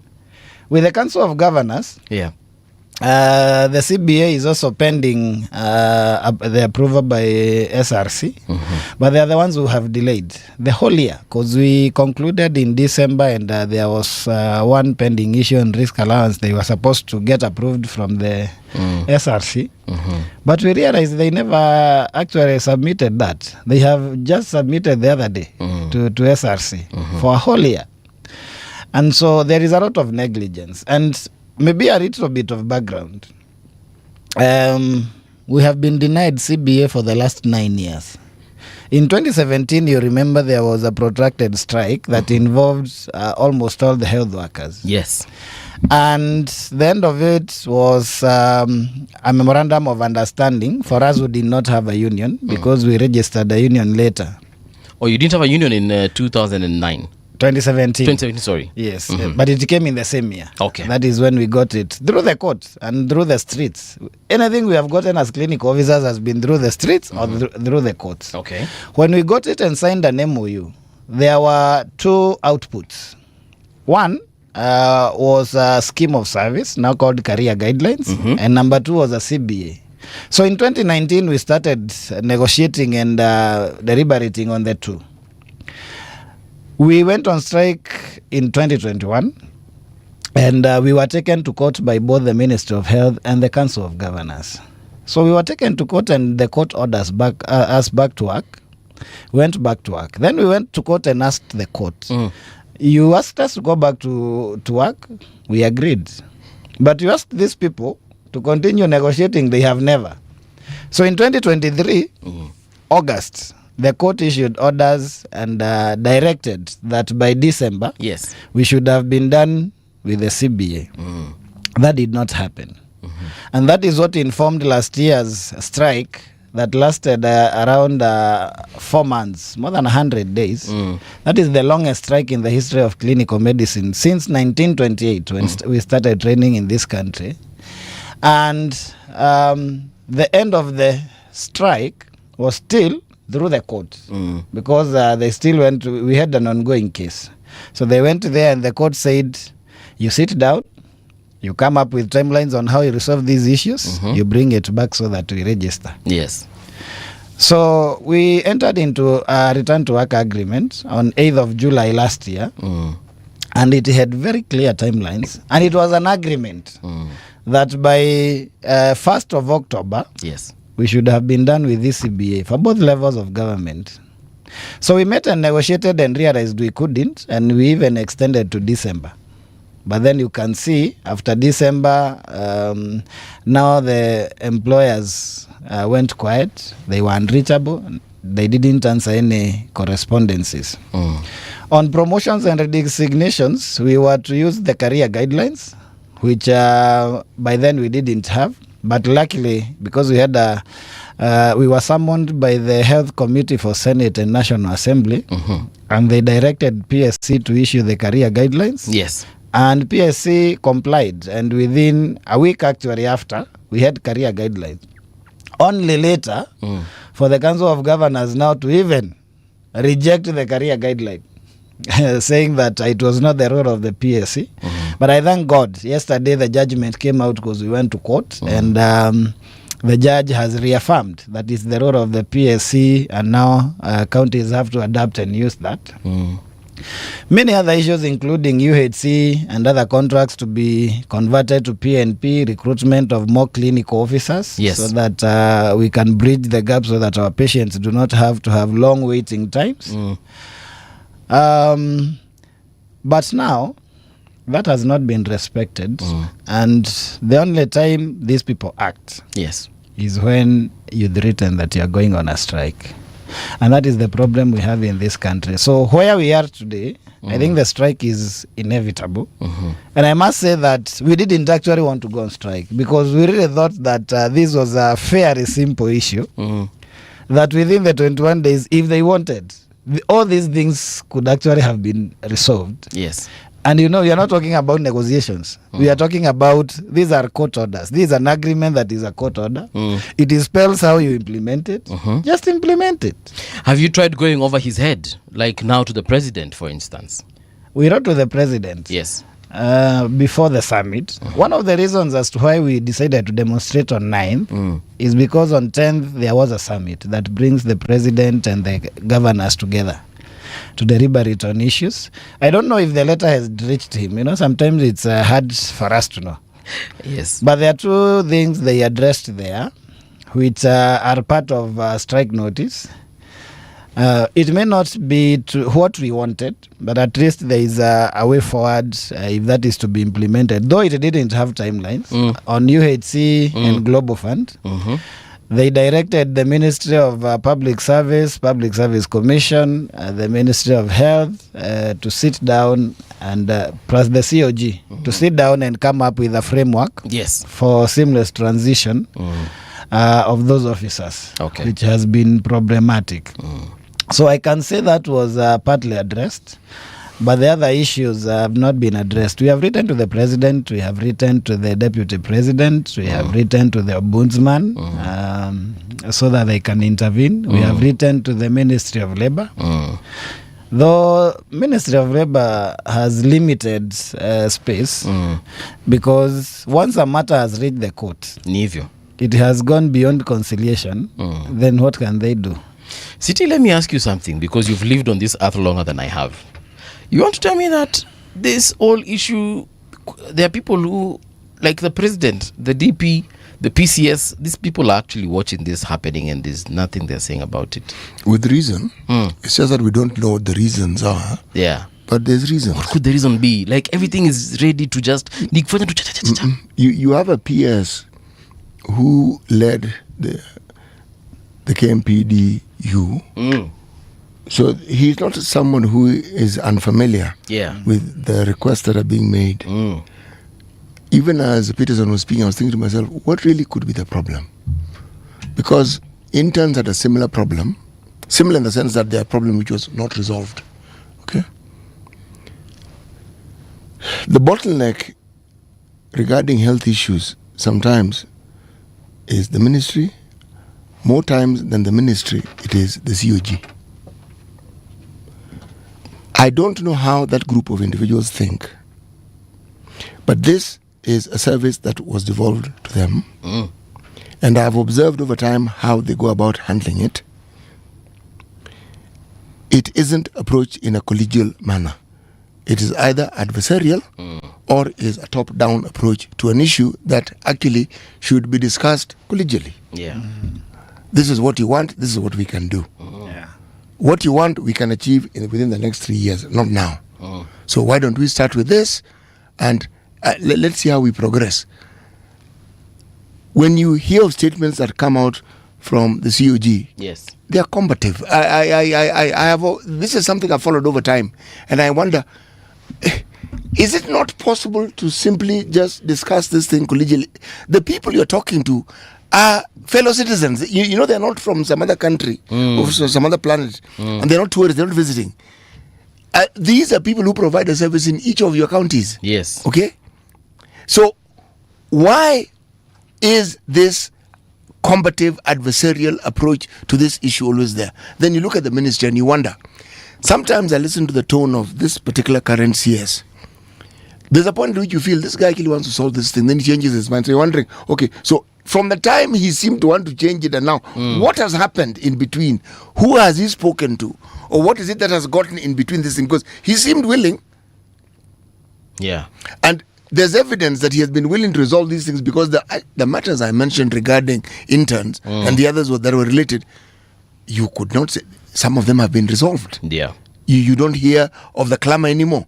So why not this one? The individuals we're speaking of are not that many. Yeah. And you cannot say you do not know the service. Remember, clinical officers, when you go to a hospital, you go to an emergency, the people you meet there in those white lab coats are clinical officers. They are the ones who look, determine and say, okay, hii itaenda hapa, itafanyika hii. Huyo daktari ambayo, the first port of call, hapo. Now, you are telling me that this person is not important, and yet you place him in an extremely important position within our healthcare services. And actually, if this strike takes place on 23rd, as it is scheduled to, Yeah. Kiambu just had a strike the other day, doctor's strike. After 150 days, that's when it ended. Sasa tena mnataka kuplanch tena watu wa Kiambu bado? No, wrong state. You're framing that thing wrongly. No, I'm just... Sasa mnataka, it is not them who want to do this. Listen. There is a governor in Kiambu who is either tone deaf or there are many things. No, this is what I'm speaking. I'm on a roll here. So I'm not going to let you interfere. Okay, go on, yes. go on. Go on. When you have a governor, yes, like the governor of Kiambu, who seems to have taken the view that the position he holds is one of defiance of everything that is progressive. You wonder, how do you deal with such a person? In all honesty, when you listened to the issues that the doctor has had, they are very simple, clear issues. Yes. The person who should pay them is the county government. If you don't pay them, you deduct money for SHA, you don't remit. They themselves who treat people are having a problem treating their own families because the facility they have for treatment hasn't been paid for, so the process and the service is suspended. And it is your docket. And then you want these people to... You listen to the logic and you wonder, is something fundamentally wrong with these people? Yeah. I'm actually sympathizing with Kiambu residents once again. Yes. Because they are just recovering from a situation that ended in October. Then here they are again. It's one of those stuff. And that's why I started by asking, unataka kuniambia president mali yuko haoni shida? I don't know. And the government has a responsibility to ensure that its citizens get the highest attainable quality of health services. That is as per Article 43 of the Constitution. Right. When the same people become adamant and necessitate a strike, then we are not the ones to be blamed. And I think we have demonstrated goodwill. Okay. And we've indicated ourselves. And it's very clear that it's these people who are necessitating it. So what I would ask the citizens is that they should hold their elected officials accountable. Right. Because the Constitution is very clear. All the power belongs to us, the people. But we delegate it. Why do we delegate it? We don't just delegate it so that you can go and enjoy. We delegate it among a few of us. Yes. So that they can go and lead institutions that now assist us to enjoy the rights and freedoms that we gave ourselves. It's not the government that gave us. Yeah. We gave ourselves. Yeah. We elect them.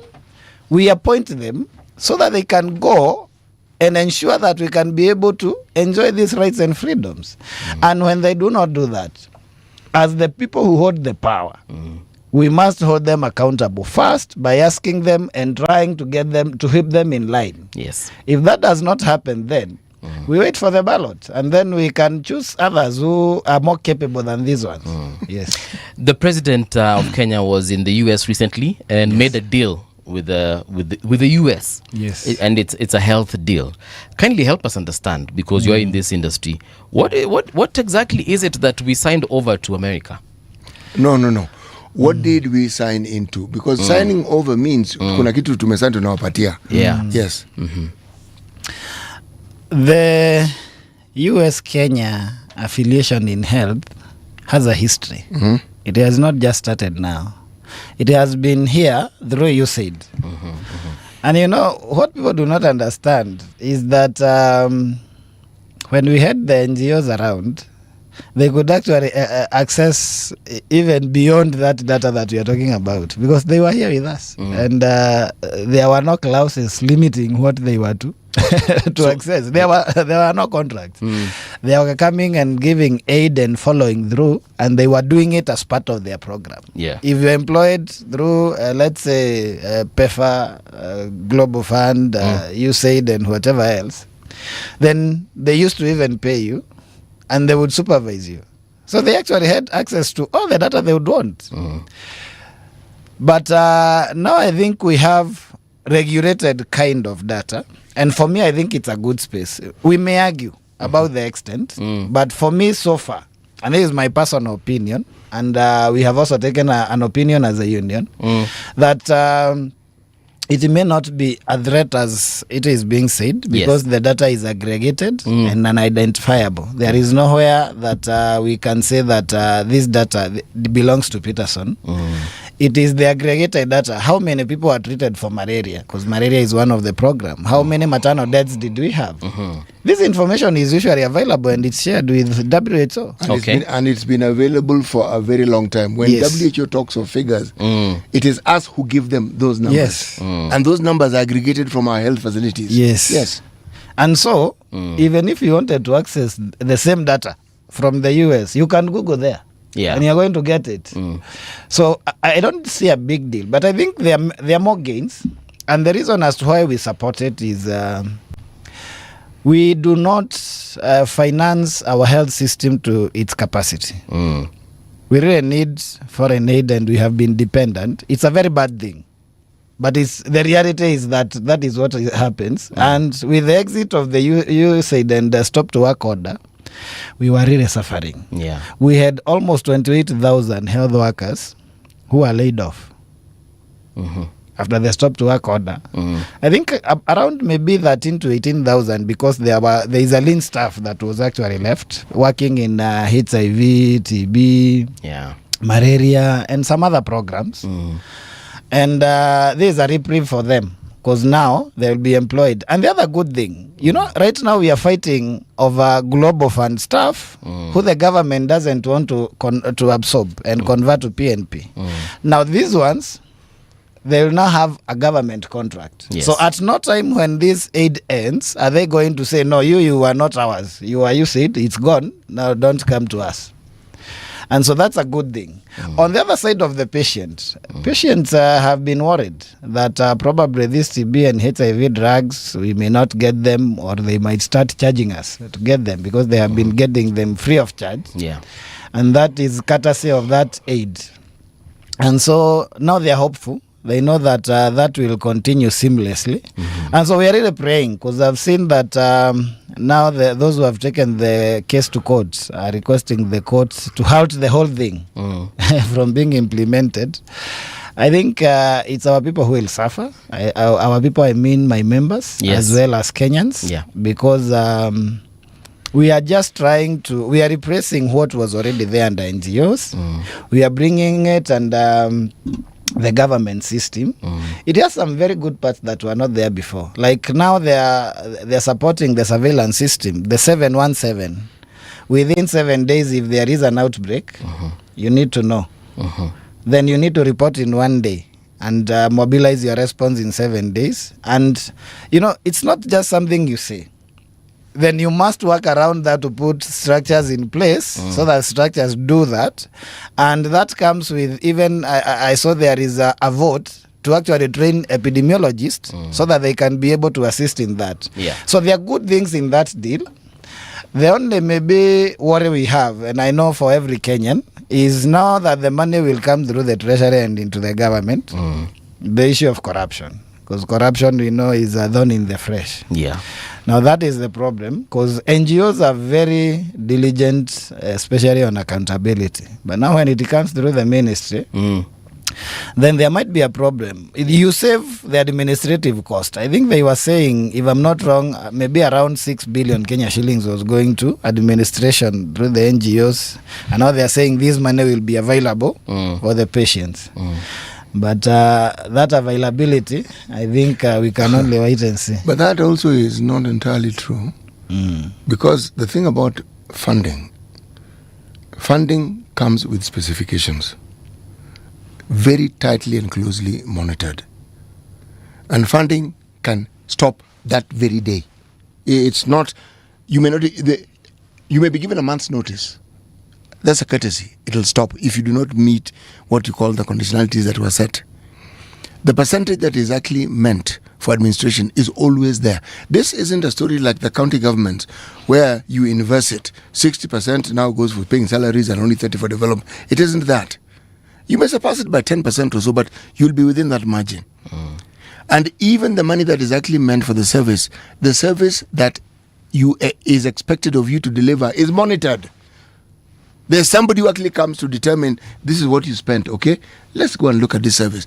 If it was voluntary medical male circumcision and you've worked out that the process of providing that service requires mobilization, it has a cost to it.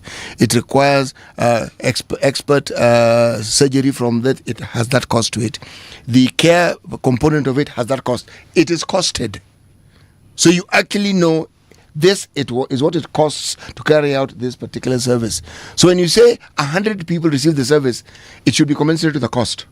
If it isn't, you ask, why is it not the same? Why is this cost not commensurate with what we worked out? The agreements involve very many details. The thing that is not being spoken of is this funding, even before we got to know PEPFAR, the Presidential Emergency Fund. Global Fund was giving money to government. These NGOs did not feature. We had a situation where somebody who headed a government unit was actually jailed because of these monies. Monies were given. These people are just paying themselves allowances, huge salary. Somebody was earning 2 million shillings and you're working for the government. It wasn't yesterday. You're talking about around 2000 and 2003. Well, you know why they were jailed? They misappropriated the money. When that happened is when these donors asked, can we work through other people to provide the same service? And that's why they found people who are already in that line of work and they started funding them. And it grew. But let me explain something else. I'm saying this because I worked in that sector. Yeah. The understanding over time, it started off as an emergency. Emergency. HIV was an emergency. You can't have an emergency for 20 years. And everything related to it. Opportunistic diseases, the care and treatment was provided for. Anything that was required. But you were told that over time, the healthcare workers who worked for you would slowly be moved into mainstream government. That was the thinking. In fact, after around the 10-year period, there was money that was provided for one purpose, just to work out this system, employ health workers specifically for county. Specifically, you pay them, but they work for the county. They're not your workers. Yeah. And the understanding was that they would slowly be absorbed. Sisi wa Kenya ni nani? People want that, what they call free money, to continue. Instead of, and you're told, within this time, we're going to change into this. With this, they did not pay heed. When some of that funding started ending, as I'd been told, Right. one of the services that suffered the most was blood donor services. It was supported by the same funding. And people, they had been told and retold and retold. So when the funding stopped, that service suddenly was paralyzed and people were running all over the place. Now you're talking about a new understanding. The problem is not the money, it is how we understand and relate to foreign aid. There are people who work in our health system who believe this money is brought so that they can plunder it. And they plunder it. But I don't know, there's something that John Allan Namu posted a couple of days ago. I don't know if any of you has had a chance to look at it. John Allan Namu used to work for, I think, NTV at one point. Then now he's opened his own outfit called Africa Uncensored. I know him. Yeah, but there's a reason why I've given you that background. Yeah. Now, through Africa Uncensored, he has published something, and you can find it on the interwebs. It's all over. But recently he did, I think it was yesterday I actually saw the video. He has done a very short, brief video on his Instagram. He spoke about this relationship between Kenya and the US and this particular health deal. And he said, on the surface, it looks very innocent because, after all, like you said, the data is out there anyway. You can Google how many people have HIV, the numbers and so on, and you'll find them. But John went deeper and said that President Trump is even now radicalizing the European countries and telling them that in another 20 to 30 years, you will be more blacker and browner than you are white. You know, now he's talking about race. True. There'll be more blacker because a lot of migrants are now moving to these countries, settling there, working there, and so on and so forth. And they are also multiplying, and they are getting even citizenship in these countries, including in the US. And leadership. And even in leadership, right? Now, he said that within another 20 to 30 years, you people will be governed by these black stroke brown people. And what does that mean? That this entity called NATO shall be controlled by those particular individuals that we are talking about, these black stroke brown people, that the ones who are going to be controlling NATO. How can America put its safety in that race? Yeah, he's not even mincing in his words. He's been very polite. I mean, very black and white about it. Did he say that? Yes, he did. John Allan Namu has documented it. Now, long story short, Alan was connecting it to this medical deal that we have, the health deal. He was saying that this data that we are giving out as Kenyans and eventually even perhaps majority of African countries will have a similar connection with this American state. What happens if they use that particular data to cull the African population for whatever reason? I know it sounds like it's this big conspiracy theory, but what if? Just what if? You see, if that is their intention, then you are very vulnerable, and probably we cannot help ourselves. And this is the reason that we have not capacitated our health systems to an extent where we are self-reliant. From the time immemorial, we have to be funded. We actually beg to be funded.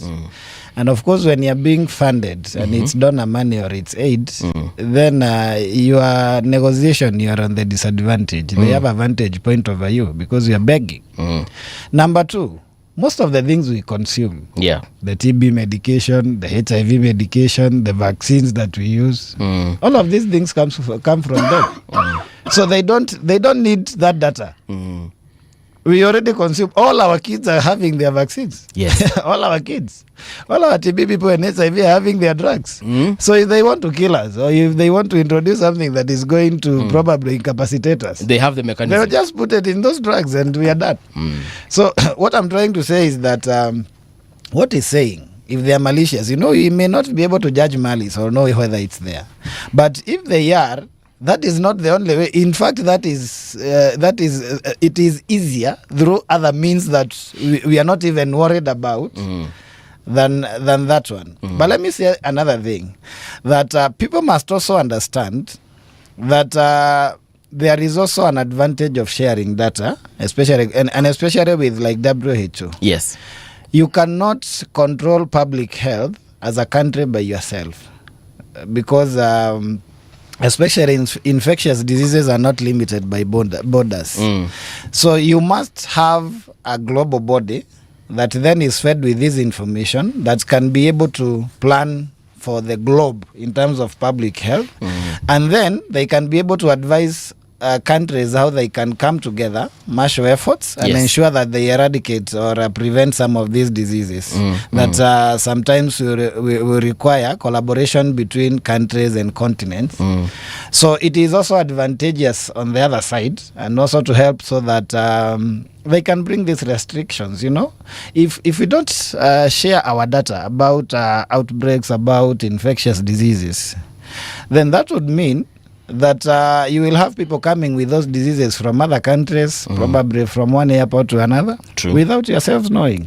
But when it is being fed to a global body like the WHO, then they are going to inform that we are having this outbreak here, and the way it is going, we need to close this airport. We need to close these borders so that we first isolate these people and ensure that we manage it there so that it doesn't become a global pandemic. True, I agree with you. But you see, where I tend to get chills down my spine is when you're honest about it. Look, we need to know where HIV is, we need to know where Ebola is, we need to know where COVID is. We take care of it. But CT on the other hand could be like, I need to know where COVID is so that I can ensure that the people in that area wanted to more Lisa. So different perspectives. This man is a conspiracy theorist. I am. CT, I have got to look. I'm a very careful person. He's a card carrying. And if take note of what Peterson has said. If someone has had ill intention and has wanted to harm us, believe me, those opportunities have been there for the longest possible times. Outside Switzerland, the country that hosts the largest pharmaceutical companies is the US. Okay? All these things that we don't know about, most people don't even read the patents. They don't even know who produces these things. I read. They produce them. But yeah, you're right. Most people don't. The point I'm trying to make is conspiracy theories will be with us for the longest time. And part of the reason why they are is sometimes they speak to something that is actually true. They may be amplified. The rantings of a president like Trump must be understood within context. Okay? How many things does that man say on every subject on any given day? How many things has he condemned publicly? How many utterances has he made? How many pending cases does he have in his own country? Man, the list goes on and on and on and on and on. And just when you think you've heard the end of it, he comes up with something new. Okay? I do not take that man for granted. Neither do I assume that these are the rantings of a mad person. I don't. Now, when Trump says something and he's the only one who's saying it, I'll be like, you know what, after all, that person as we consider him. But in 2022, here's one quote. Actually, I'm quoting one of those pieces that I was talking about from John. He says, here's one quote from the year 2022 reflecting the very same sentiments. These words were spoken by the European Union's then High Representative for Foreign Policy and Security, Josep Borrell. This is what Josep alisema. Europe is a garden. We have built a garden. The rest of the world is not exactly a garden. Most of the rest of the world is a jungle. And the jungle could invade the garden.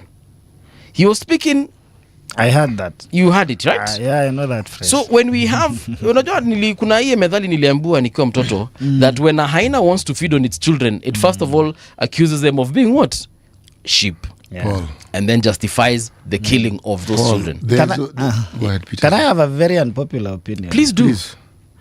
Number one, as much as it may be condescending to Africans and the Asians, it is true that there are a lot of, if you have been to the UK, especially the Asian population, it's really a big number, and you have even seen they have even taken the prime ministership at some point. They are citizens, of course, but most of them are immigrants. The same to the US. But what does this do to Africa? Because as somebody who believes in Pan-Africanism, Yes. we are getting our best brains. When you think you have gotten some money, you go to UK and the US. If you are the sharpest, then you go to the US and UK. I think it's going to help us. If they are going to restrict how people go there, then we'll have to concentrate here. Most of the kids of these politicians, Yes. they're there. They go and school there and work there until they are ripe for politics, and then they are brought here so that they can come and colonize us. Yeah. In quotes. If they can restrict it so that all of us know there is nowhere else we are going, we have to develop our country, Yes. then that will mean that we will concentrate more and ensure that we develop our country. Because let me tell you, we have a very bad colonial mindset. Yes. Like the biggest problem with this country is that we believe that it's the government that is supposed to develop, and anything else we believe that is the government that is supposed to do. I was in a meeting somewhere in Coast the other day. Yeah. We were with the MP. We had gone for a homecoming for a president for the association. And the people are complaining, tunaomba, this nursery school, these mabatis are rotten now for so many years. We want you to replace them. Come on, they're like 20 iron sheets. And then there is a dispensary they want there. And when I rose to speak, I asked them, Yes. how long have has it been leaking here? Your kids go to this nursery school, yes. And I asked them, you want to tell me 20 families cannot donate An iron sheet each. An iron sheet each, and you rectify that your kids continue being rained on as you wait for your MP to give you money to buy iron sheets? And that sums up the problem with our mindset as a people, that we cannot come together and establish industries, factories that are going to benefit us, because we expect the government to do that. Another unpopular opinion, Right. we are very fast to build churches. And the other day, we were just auditing. I live in Kitengela. And we were auditing the churches there. And our rough figure, we are not economists. We were saying the churches around Kitengela town and environs could be more than 1 billion. In terms of the money. In terms of money. Did government build those churches? No, these are the people. It is with the people who contribute and build the churches. But then we Googled. And you can go to Google and see how much money did the former governor of Makueni use to build the two factories. One is around 250 million. The other one is actually less than that. The one for fruits and the other one for... And it's still producing. If you go to the governor's office, you'll be given that juice, and it's very sweet. Yeah. And so we were saying, if the people of Kitengela over years have contributed over 1 billion and built churches, churches are very good. Yes. Why can't we now pause on the churches? Because we already have the churches. We have enough. We come together, contribute the 1 billion, and have 4 factories and employ our kids. I had this conversation. I can't remember with who. Perhaps it was with Gibore. I don't know. I'm not sure. But I asked, how difficult or easy is it for Kenya to actually start its own manufacturing for drugs? And I gave an example of India. India has got all these drugs. Siku hizi nikipatiwa dawa, nikinunua dawa, ninasomanga naona ala imetengenezwa mahali uko Punjab, sijui imetengenezwa wapi uko Kerala ama sijui ni wapi. And I was saying, why can't we construct our own industries here? I know we have vast of pieces of land that are currently underutilized. We can use that for agriculture, grow the herbs and the trees that will give us this medicine, so that we do not have to rely on a lot of imports. And then we also have our own experts. We have doctors. We have biotechnologists. I am one. I'm sitting here today. Biochemists. We have biochemists. We have medical lab scientists. We have pharmacists. We are graduating these people on a yearly basis. Universities like Nairobi, University of Nairobi are doing it twice a year. Kenyatta University, twice a year. JKUAT, twice a year. We have all these professionals. Why aren't we using them to actually start our own manufacturing? Yes, I know manufacturing is not as easy as it sounds. There are patents and so on and so forth. Like we can start somewhere. Actually, we do have people who manufacture, maybe small scale. Yeah. But we do have them. We need large scale. But yes, continue. We do. There has to exist a framework and a structure within which that growth can be incubated and so that it can move. We've had that structure. We have the distinction of being a country that moves backwards as opposed to forwards. The things we're discussing, we've had, not we are going to have. We've had them, but somewhere along the line they died. There's a church in a place called Mavueni in Kilifi. It's called New Life. If you go to that church, you'll be amazed at what they have done. It's not just a church. Yes. It's a complex. Yes, it is a complex. There's a school. They support schools within the region. Okay. Yes, they have hotels. It is a complex. It's a city, actually. If you are told that this church utilizes, you don't need to be told. You can see what it is that church is able to do. Okay? True. To answer your question about somebody who has a vision and understands what can be done. Yeah. If you look at the education system in this country, the schools that are called independent schools in central Kenya. Why? The people of central Kenya decided this education we're being given doesn't quite serve our purposes. These guys are teaching us that we can serve their purposes. And they began their own school. It was a movement. Yeah. When someone looks at the history of schools in that particular part of the country, one asks and says, but how come there are so many schools?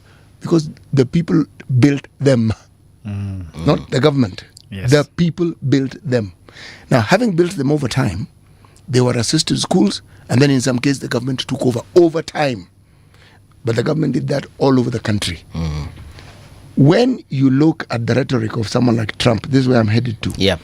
It is to serve a certain purpose that he has. And he is not wrong. Yes. In this sense. Black, brown people are more than white people on the planet. Just so that you understand it numerically. The largest populations of people are in Asia, China, India, then you come to this continent. We are very many. Okay? We would not be in their country if they hadn't colonized us, just to start. The black people there were brought there by force. We did not seek to go there. In modern times, we have gone there. Europe, it's the same story. The Asians in Europe, it is the same story. We were going about our business, they interfered with what we were doing. Now, when you're a politician and you want to have a niche that continuously votes for you, you create a threat.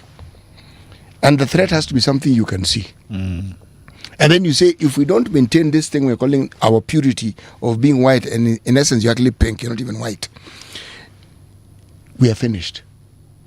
But the truth is, that situation you speak of has existed for a very long time and you haven't been finished. So what is this new thing that is going to start? The reason why those people are even growing in numbers in your countries, you favor having a child or two. These people have no problem having 10 children. So over time, they're going to be more than you, for heaven's sake. It's not magic, and it's not something, they're not trying to overtake you.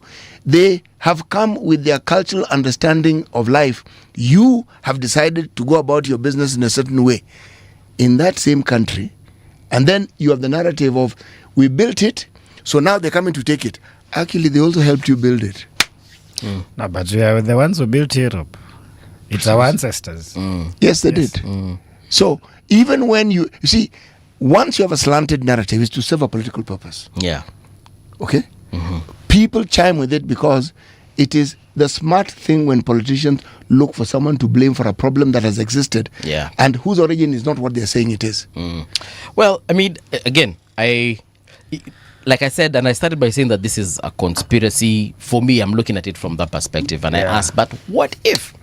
And we have answered the what if, even if we do not have, a conclusive answer. But from where you sit, you see this as a good deal, a way forward for our health sector. Yeah, we do.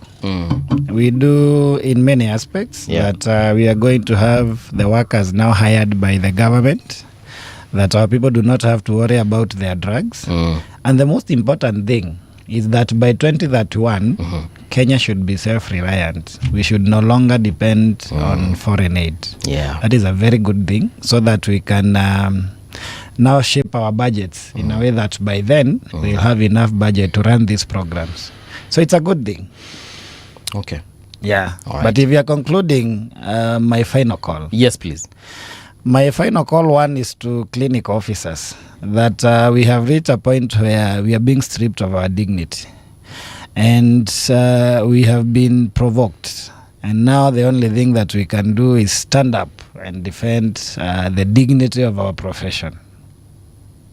Yes. So 23rd it is. 23rd, we have to go on strike. Yeah. Not because we want it, but because the government wants us to go on strike. But if he signs today, there's no strike. That is the ministry. It has to be the ministry and the Council of Governors. Yeah. Yes. All right. If they sign today or on Monday, we are good to go. Yes. We don't want to go on strike. Yes, we are going to force them to do that. Thank you so much, Peterson Washira. He is the National Chairman, Kenya Union of Clinical Officers. We take a short break, kama kawaida, but when we do return, of course, the conversation continues. I know we won't see each other unless something happens, but Merry Christmas and a Happy New Year. Merry Christmas. Have a very happy New Year, and to all the listeners of Radio Generation. It's always good being here, and please continue doing the charity in educating us. Asante. We love it. All right. Yes.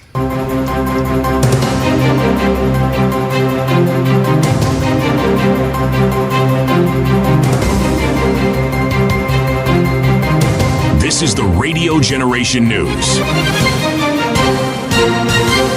Good morning, I'm Winnie Maganga. Tensions are rising at the University of Nairobi as controversy surrounds the ongoing recruitment of the Vice-Chancellor and Deputy positions at the University of Nairobi.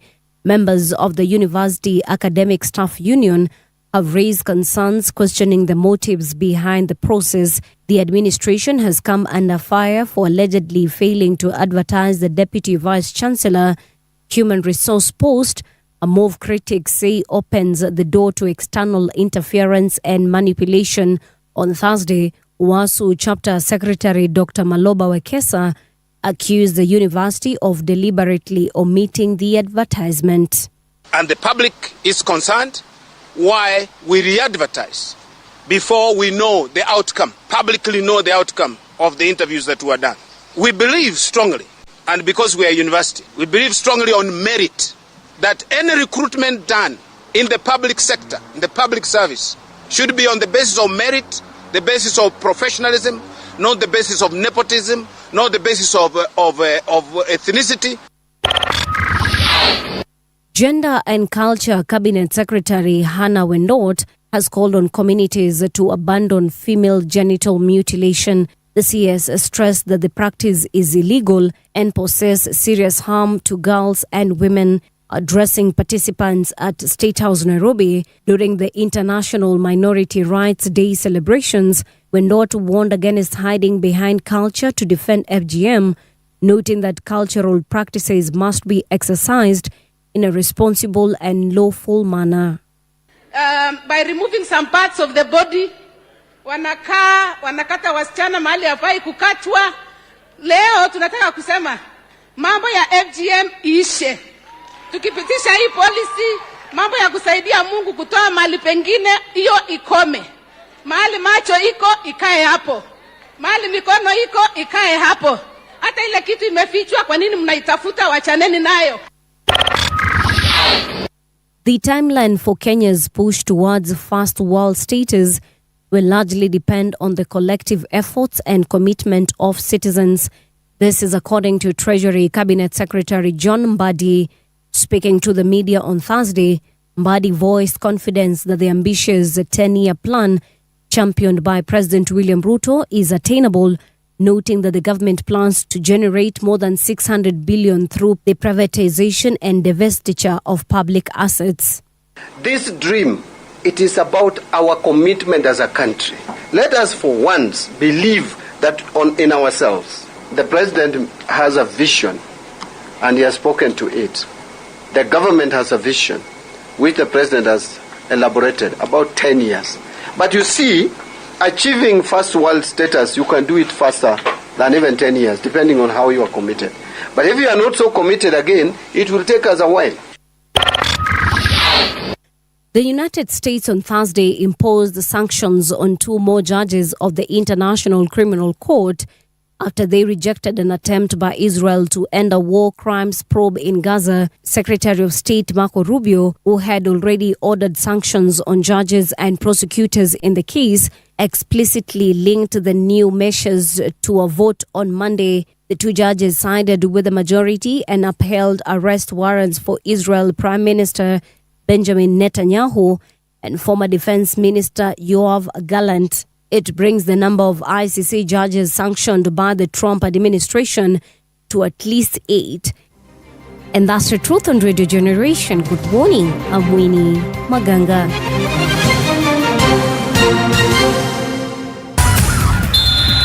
Sports on Radio Generation. Good morning, I'm Samuel Otieno. Victor Aguero Otieno struck late as AFC Leopards edged Ulinzi Stars 2-1 in a Kenya Premier League match at the Ulinzi Sports Complex on Thursday evening. Ingwe led in first half stoppage time through Tyson Otieno, before league top scorer Paul Okoth equalized with a header early in the second half. Otieno then sealed the win with a last gap goal, lifting Leopards to third on the table with 21 points, 2 behind leaders Gor Mahia. Manchester United will only consider selling Kobe Mainoo in January if they receive an exceptional offer. The club do not want to sell and are equally reluctant to see him leave on loan. A string of Premier League clubs are interested in him, but only a handful could afford a permanent deal. Reports say the 20-year-old remains a key part of Ruben Amorim's plans, and there is a widespread desire for him to stay at Old Trafford with the belief that he will only improve with age. And that's your sports update on Radio Generation. Good morning, I'm Samuel Otieno. Sports on Radio Generation. Radio Generation, the sound is fine. Pump it up, turn it high, all the time. Let the music move your lips sway. Radio G's got your jam all day. Radio Generation, the home of urban soul. The views and opinions expressed on this program are those of the guests and do not necessarily reflect the views of Radio Generation. Radio Generation assumes no responsibility or liability for the interviewee's views. This is Radio Generation. In the beginning, there was morning radio. But now there is Radio Generation's The People's Breakfast, curious and bold, getting facts from the shadows. That's what it is. Now, as the city wakes and secrets stir, a bright new voice shines. The People's Breakfast, your morning, your voice, your journey. Good morning. Good morning, my neighbor. Welcome to the home of hard truths and bold insights, Radio Generation. Welcome back to Radio Generation. The time right now is 7.5 minutes past 8 o'clock. In Studio City, Mugako hapa. And of course, we have the good Professor Fred Ogola. He is now the only, I wanted to say the current, but there is no other one. He is the presidential candidate for the LDP, that is the Liberal Democratic Party. Professor, good morning and welcome back to Radio Generation. Good morning, and thank you very much for having me here with City Muga. Yes. The conversations gets bigger, and Radio Generations will build generations and generations to come. Yes. There's something we talked about in the first hour. Before we get deep into our politics, I just want to ask something to do with what is happening in Sudan. I don't know if you've come across a statement that has been delivered by the, if I can just find it real quick, the UN Special Advisor on matters to do with genocide in Sudan. Yes. He said that the United Nations it is said that the United Nations Special Advisor on the prevention of genocide, Chaloka Bayani, that's his name, he has raised alarm over the escalating conflict in Sudan. Yes. Now, the conflict has been ongoing for a while now, months to be specific, but it looks like the UN is now catching up to this particular saga. What do you think about the report that was given yesterday by this special advisor? By the way, just the day Baba was passing on, I was in South Sudan. Yeah. And I met with the who is there. I don't want to mention this name because sometimes it's not fair. I went to SPLM office, which is the ruling party. And we were discussing how the Sudan war is affecting South Sudan. Remember, the outlets for the South Sudan oil is in Sudan. So whenever all this is happening, South Sudan analyzes this in detail. Yeah. I must say that, first of all, because I mentioned Baba there, they did a moment of silence with me in the office. And they honored Baba. They honored him. And I can tell you can't touch him in that part of the world. If you mention something negative, you can't come back here, I'm sure. But the issue we are finding out was that the thing was escalating so much that South Sudan was saying they are happy. They actually left that arrangement because they could be in the mix of it. The war that is taking place there, the death that is being reported. And also remember, there is no openness, transparency. The figures we are seeing there are not exact figures. Maybe are reporting just the tip of the iceberg. Right. And one thing that I don't like some of these global institutions, they come in when it is a crisis. They come in, they do postmortem. I mean, we need proactive approaches. We need approaches that prevent more than one things have gone too bad. In fact, the situation in Sudan is so bad. Yes. What I'm looking at the impact, and I'll just give you small statistics. Do you know that 98% of South Sudanese people are illiterate, not educated? What percentage? 98%. 98? Yes, 98%. 98. Yeah. And that's because of war. Because during war, no one goes to school. Prof, you've said in South Sudan or the Sudan? I'm giving you statistics of South Sudan to make you know what will happen to Sudan. Whenever there's war, there are so many things that happen when we report dead people. When we report, for example, property destroyed. But we are not reporting what that country will live with for years and years to come. And that's why I've been anti-war. I've been more of peace driven. Of course, we have Mandamano here, but we had to do that because it was necessary. But war is different story. Mandamano is just something you go and do. So the situation in Sudan is so bad. People actually are now sleeping hungry there. People cannot get services, the social services, because money now goes to war. You know, when you're spending money on a war, every shilling now, as an economist, I'm discovering that for every shilling that, let me say dollar, that Sudan generates, 60 cents goes into either preventing, trying to fight this war, managing war situation, meaning that it's taking away money from social investment like education, healthcare, social protection, and food security.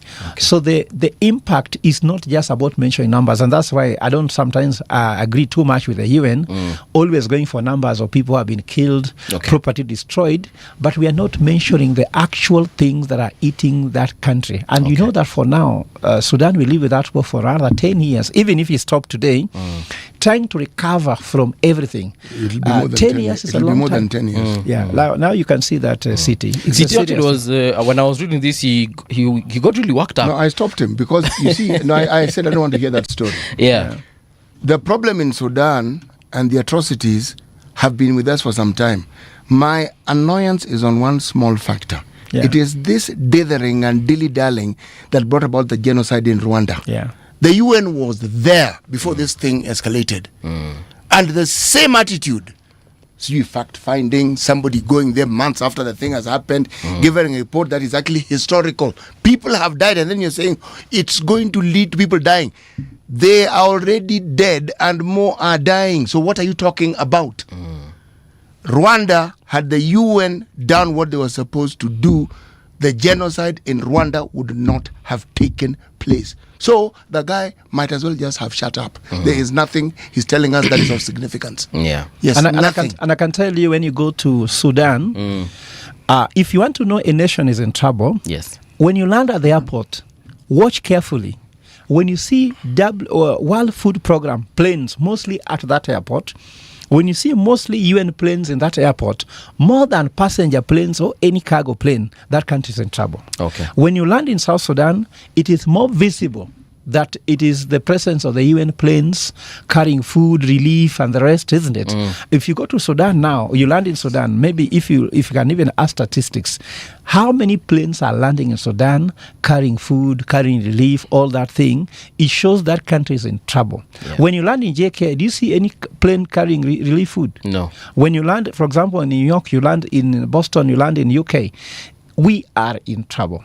And when I was making a speech in New York, so fortunately, I was invited to give public lecture in Fordham University.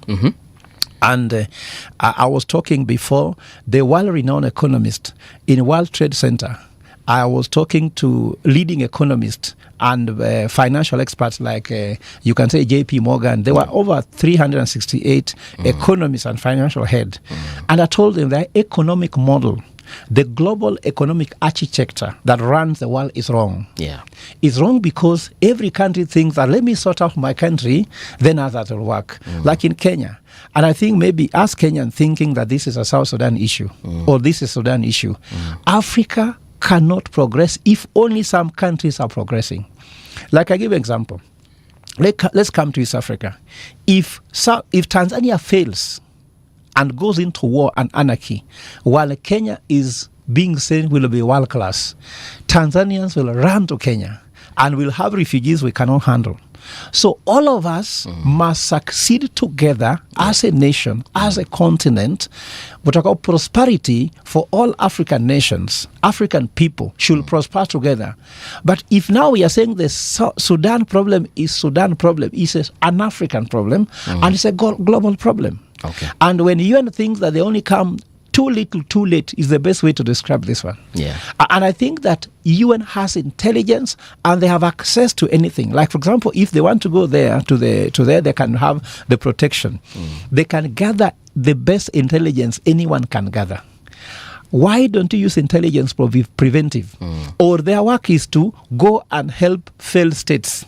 First of all, that if their work is to help failed states, then forever they want state failure so that they become relevant. And I want to add by saying, when I was in high school, we read a book called Visiki. And this book was about policemen stopping women who are producing changa from cutting the forest. So that was their work. Right. Now, the book says why it's called Visiki, that the policemen had to ensure that this thing of producing changa does not stop so that their work remains. So if the UN is there for failed nations, then they pray that nations should continue failing so that they remain relevant. But if the UN was there to clean up the problem, they should go to the root cause of the problem. I'm a Jesuit educated. We believe in Ignatian spirit. Ignatian talked about go to the root cause of the problem. Don't just look at symptoms and treat symptoms, but why are we having this war in the first case in Sudan? Professor, on that note, I am glad you brought it up. You want to be a president. Yes. An East African president of an East African country. Yes. Okay? Yes. We hear of manifestos that presidential candidates and people who are party leaders have. We hear of the things they want to do to change the country. People talk of a certain small island nation very, very often with reference to an island nation that is comparable to a big town, really. Yeah. And people talk about the things they want to do and how they want to change. Singapore. Yes. Now, he has decided to give name to that small island nation. You aren't the only person who wants or has put across the notion that they would want to lead the nation of Kenya. Yes. Okay. You have the benefit of having been a professor of economics. Now, you are somebody who understands resources better than most people. Yes. And you understand why it is that that particular discipline exists. Yes. The understanding of the scarcity of these resources and the need we have from a political perspective of how this should be used equitably for the benefit of citizens. Now, part of the problems we have in the country is that that is not what is happening. Yeah. Tell us about this party, because presidential candidates tend to belong to parties. If you have a party, why this particular party? And tell us what it is that you are thinking of doing. If it isn't different, then don't bother saying it, because you will be repeating what we have heard before and what some of us are fairly tired of hearing. So, over to you, Professor. Yeah, first of all, thank you very much, City Moga. You know, whenever I come to this studio, I actually know there will be a shocker. And you have not disappointed this morning. Yeah. By the way, let me tell Kenyans that I am humbly putting myself as a presidential candidate. Yes. Not because somebody has failed, not because there's hatred, just because I love my country and I believe I have a solution for this country. So we start by why LDP? LDP ilikuwa chama ya baba, but baba alituacha kwa hiyo chama. So having said that, I was registering a party called the Kima Alliance. I've been approached by what? a Kima Alliance party. Oh, Hekima, yes. Hekima, yes. Okay. Hekima means wisdom. And I mean that wisdom is needed in this country more than anything else. I've heard people saying the Mara, they want to call their coalition Kenya Kwanza, Nini, those coalitions, you've heard those names. But this country needs wisdom. And when you're asking the question of Singapore, That's where wisdom beats everything. And that's where the difference is. First of all, LDP, tell me it belongs to which tribe? Kenya needs unity. Which tribe owns LDP? Nobody. And LDP is not owned by any individual. Even Fred Ogola doesn't own it. LDP is owned by members. It has a national face. It's run by technocrats, not tumbocrats, which will be more or less based on meritocracy. When you talk about Singapore, merits is the most important thing. But we have parties run by oligarchy.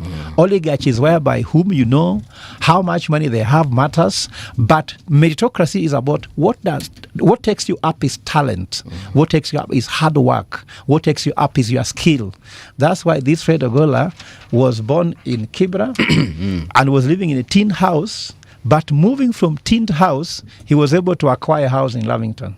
I'm not saying this to show you are living in Lavington, but I'm telling you, the journey from Kibra to Lavington is physically very short, but mentally, psychologically, very long. That's why I had to leave Kenya, fly to the US, go study there. You cross the Pacific Ocean, the longest or the largest ocean in the world and deepest. You cross over the Atlantic, and sometimes even you have to go through the Amazon. So what I'm trying to say here is that we need a party which is more concerned about what we want to do. And let me tell you talk about manifesto. In LDP, we don't believe in manifesto. In fact, as a presidential candidate, you'll never see me launching something called manifesto. Why? I'm an economist. I know manifestos are political propagandas. They end up to nothing. You hear somebody say the plan. What is it? Isn't it? Azimio talked about inawezekana. Nini inawezekana sasa? So we don't want propaganda. At LDP, we live in prototype. What's a prototype? A prototype begins exactly what we are trying to say. A concept, a proven concept. Yeah. Before I came here interviewing a doctor, and a doctor, there's a problem in healthcare. Yes. Let me just use only healthcare to solve the problem, to explain to you what a prototype is. A prototype begins with about empathy. Where is healthcare is? You gather all the professionals from the health fraternity. You bring medical doctors, you bring nurses, you bring owners of hospital, suppliers of medicine equipment, public sector, all the players together to explain to you what problem are they facing as different people from their own perspective. That's the first thing. The second thing about define the problem. After they have explained their issues, we can together with them define the problem that now is national, not your sector, not your profession and the rest. After defining the problem, now we come with ideas called ideation. Which ideas can now solve this problem? Again, they generate those ideas from the team as a team. Not that Fred knows also and so knows. Once you have done that ideation, you come out with a prototype. That's the blueprint to solve that problem. Once you come with that blueprint, you go to testing. You go test it in a small population, for example, a county or a sub-county, whatever that is. So you do like a pilot. A pilot. Yeah. Once you finish your pilot, you go and implement. Then after implementing, anything after implementation, inakwanga na shida moja mbili tatu. So you go back again and ask them, okay, after we implement this, what's the problem? So that is our way of doing things. So different from the so-called manifesto. Yeah. They are just piece of paper. And I can tell anybody trying to run, if you want to come to LDP as a candidate, prepare for us a prototype. If you want to become an MP, come with a prototype for your constituency. Don't tell us about manifestos. I'll do healthcare, roads. There's a road passing next to my home that has made 50 MPs. Every MP says, Ntajenga hii barabara, and they're MPs. We do not want to listen to such like things. What is a prototype for building roads? Let me go a little bit to what the president did the other day, just to tell you how this works. The president went even late in the night to launch affordable housing, which is cool, isn't it? Yes. Overworking up to midnight, isn't it? But let's come here. What is the economic problem Kenya is facing, City Muga?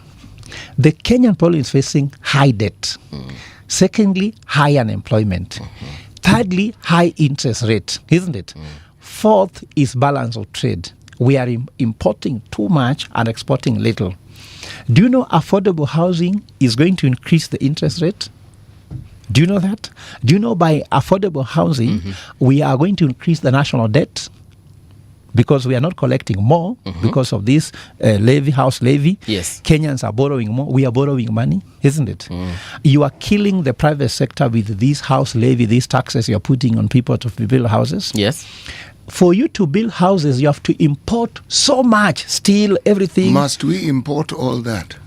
But we are not manufacturing. That's just see. We are currently mostly importing. May I ask? Yes. We do not produce enough materials with which you can put up the sort of structures that we are referring to. Yes. So that I'm saying by his model of building affordable housing is to increase import without increasing export. The model that we are using. The current model. Are we therefore saying that it is possible to have built these houses using materials that's where I'm going. Okay, fine. His model is increasing more import, not export. While I've said one problem is balance of trade. When there's balance of trade and you're importing more, you've introduced a model that imports more than export, you're creating more problems. So interest rates will go up. We will have less foreign exchange, isn't it? The Kenyan shilling will be weaker. Under our model, we shall come with a prototype, isn't it? The prototype is more of the first thing. We are actually believing that we need to create jobs. So anything you are doing should be around creating jobs, not putting Kenyans to work in the construction site. Because when you tell someone to work in a construction site, that's not a job. That is not a job. It's a casual job. I know that people say kazi ni kazi, isn't it? But let me tell you what, my brother. Do you give birth to a child hoping they work in a construction site? That's your dream. When your child drops from your womb, isn't it? A mother says, huyu atakuwa anafanya kazi kwa barabara, he will be carrying a spade, isn't it? And carrying a wheelbarrow. No. So why don't you create jobs of the dream of the parents? When we are taken to university, you see, like say I was a keynote speaker, a chief guest in a graduation, and I was talking about job creation. Those people graduating with degrees and the rest, you pay them school fees for 4 years. Then you want them to work on Rironi, Mau Summit Road with a wheelbarrow, isn't it? Carrying kokoto. No. They are dreaming to become doctors. They are dreaming to become professors. They are dreaming to become engineers. So we cannot work in this way of saying construction of affordable housing, italeta kazi kwa vijana. Kujenga barabara, we want Kenya to become a workshop of the world. That's what China is. Can I ask you something? Yeah. What happens to the folks who are not engineers or doctors, or teachers for that matter? What happens? They do not have any skill. I know I have cousins who didn't drop out shule mahali katikati. They do not. So where do they go to? In our prototype, all that can be taken care of. Yeah.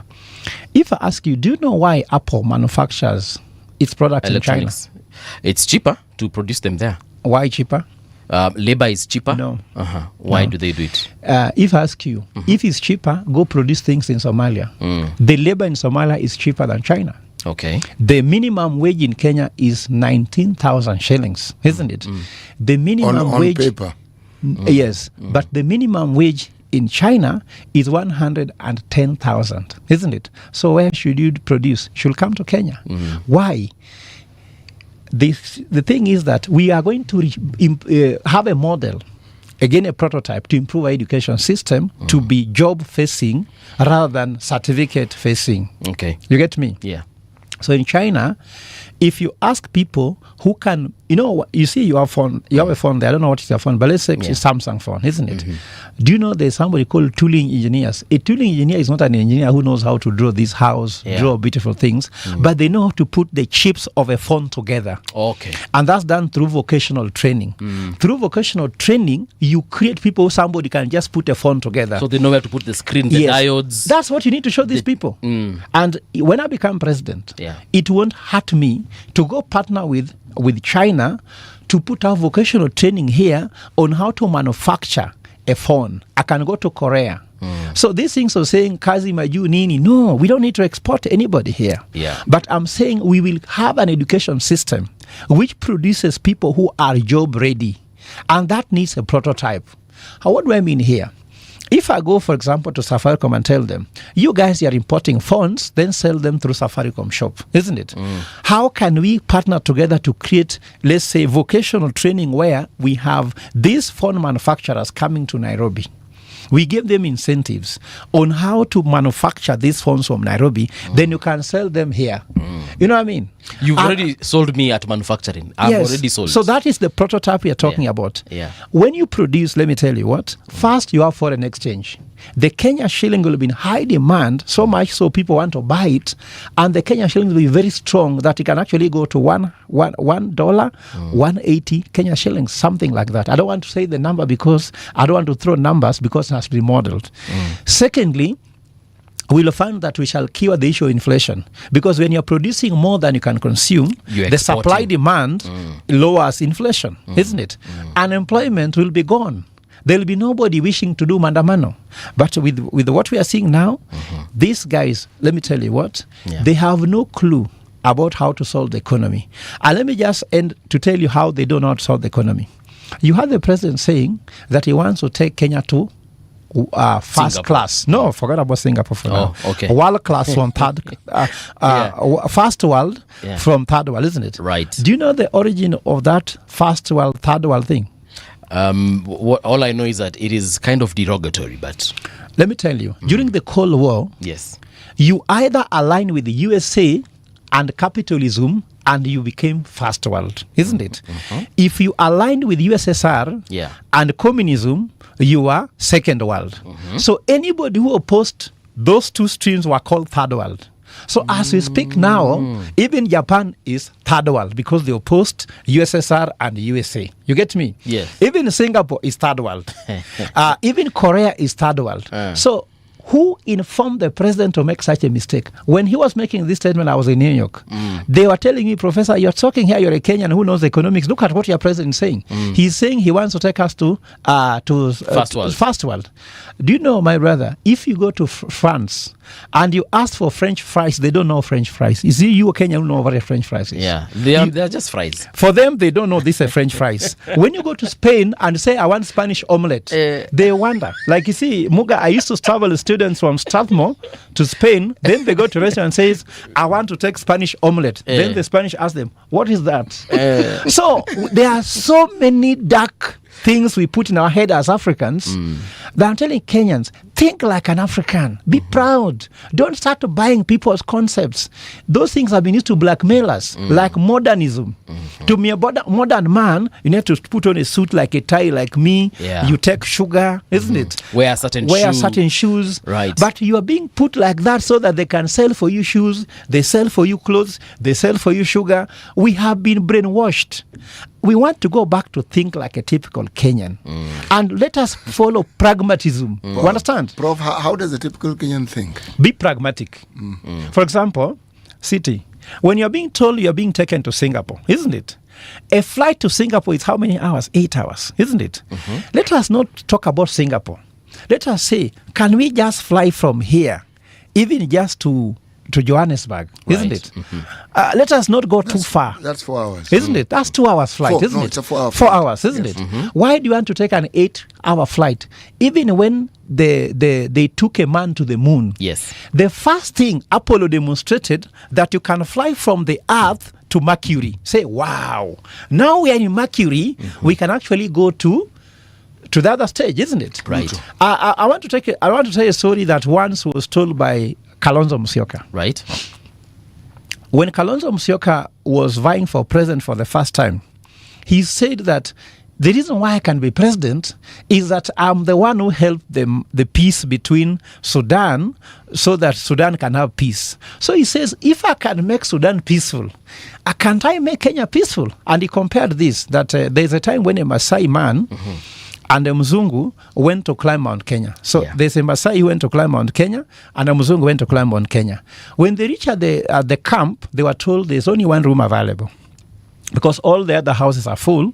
So they're told there's one room available because they didn't come as couples. They were from different parts. They were told, if you don't mind, can you share this room for today? Then they say, yeah, we don't mind. They're told, by the way, can you share this bed together? They say, yeah, there's no problem sharing a bed. So they say, let's put a pillow in the middle to prevent anybody from crisscrossing, isn't it? So when the pillow was put, they slept until morning. Then the Maasai man woke up and stretched his arms and said, wow, I can now climb Mount Kenya. Then the Muzungu said, if you can't climb a pillow, can you climb Mount Kenya? Aye.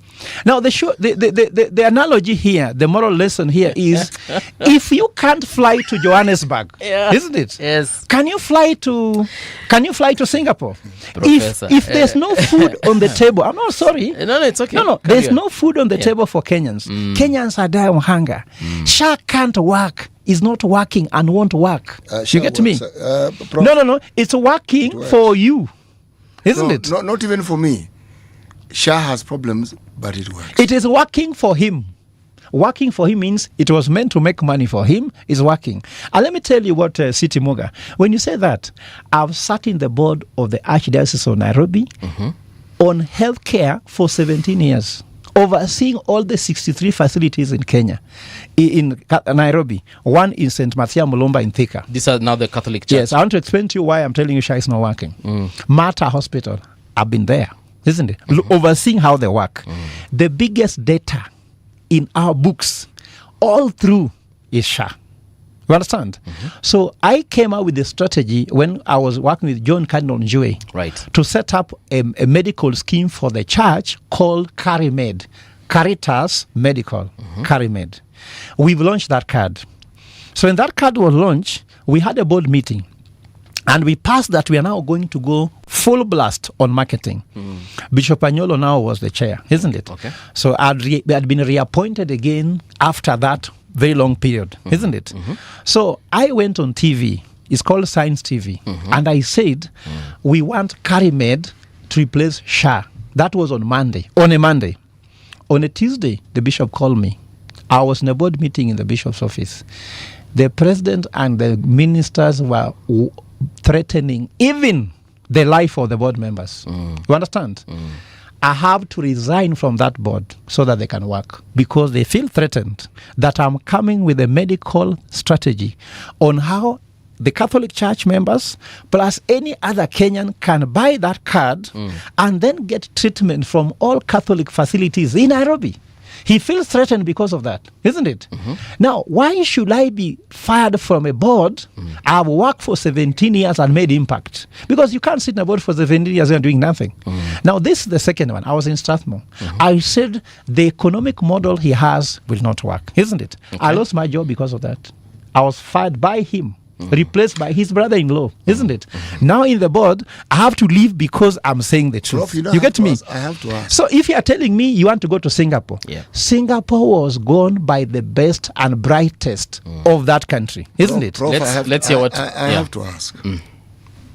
I understand the president can bring influence to bear on bodies such as the ones you belong to. Who employs people at Strathmore? Strathmore is a private university and is not employed by him. No. Who employs people at Strathmore? Which entity is responsible? The University Council. The University Council. So essentially you're saying that there was pressure brought to bear on the council to get you sacked. Yeah. That can happen. That, I understand, can happen. 17 years as a board member, I have a problem with that. Why 17 years? Were there no other people who could actually work in that board? 17 years is too long. Actually, City, I've been saying I want to leave, isn't it? But there's a project after a project, isn't it? Another thing is that, sorry to say this, it's so difficult to find in one person someone who understands strategy, who understands health economics. It's not just economics, but also health economics. What's health economics? The problem in Shah is simply health economics. It doesn't math. The arithmetic for how you can have people who cannot access insurance, medical insurance, isn't it, can be able to access Shah with that magnitude. Can't help. Healthcare has to be free. I'm telling you. What you need to ask is, for you to be a board member in that institution, is it a position that you apply for then you're given, or how do they decide? Actually, let me tell you another thing. The Catholic Church works with what it's called obedience, isn't it? Let me ask you, my brother, if the cardinal asks me, he's a Catholic, so if my bishop asks me, sit in this board, isn't it? But can you say no? No. Can I disobey Personally, my bishop? I wouldn't say no. I wouldn't say no. Yeah. And I've always asked him, Bishop, consider me for other work. But you see, I was a chair of the board of St. Francis Mission Hospital in Kasarani. I did 6 years, isn't it? Then 3 years. Then I resigned from it. They allowed me. Remember, is that when I was being appointed by the sisters? Yes. Isn't it? I just say, sister, please. So we need some people to bring other ideas. Let me go, isn't it? But here, we were appointed. Then, of course, what happened to John Kanyonjo, he got unwell, isn't it? He had to step down. So it took time in transition that we were not even meeting. So when the bishop came back and looked at the table and said, Fred Ogola was here, so-and-so was here, we were recalled back. But now I have resigned. I explained the issue is I don't want to endanger my board members with the threat coming from the state. And also I have believed that SHA doesn't work, isn't it? Why should I sit on board and then create chaos? For whatever benefit I could have been getting. By the way, there's no benefit. It's free, voluntary. So even if you sit for 7 years, you're the one suffering. I am not being paid, isn't it? There's no payment, but you volunteer. We enjoy, can you imagine after 3 months, you are sitting there with the cardinal, isn't it? And of course, after that, there's a prayer.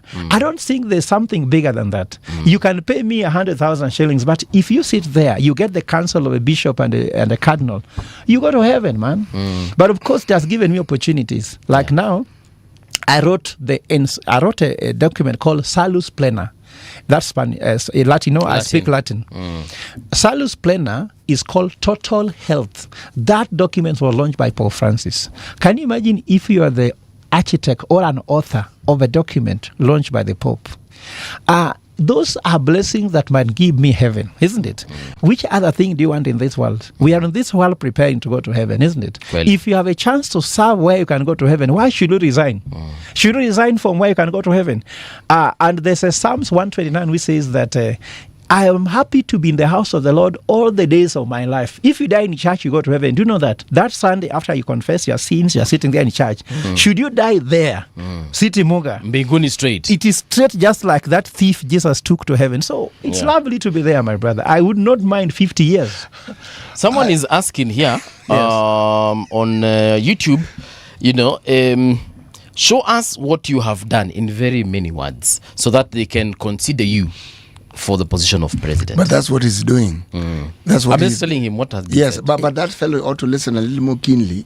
If somebody serves for 17 years in a certain position, maybe we need to ask the details of what that was.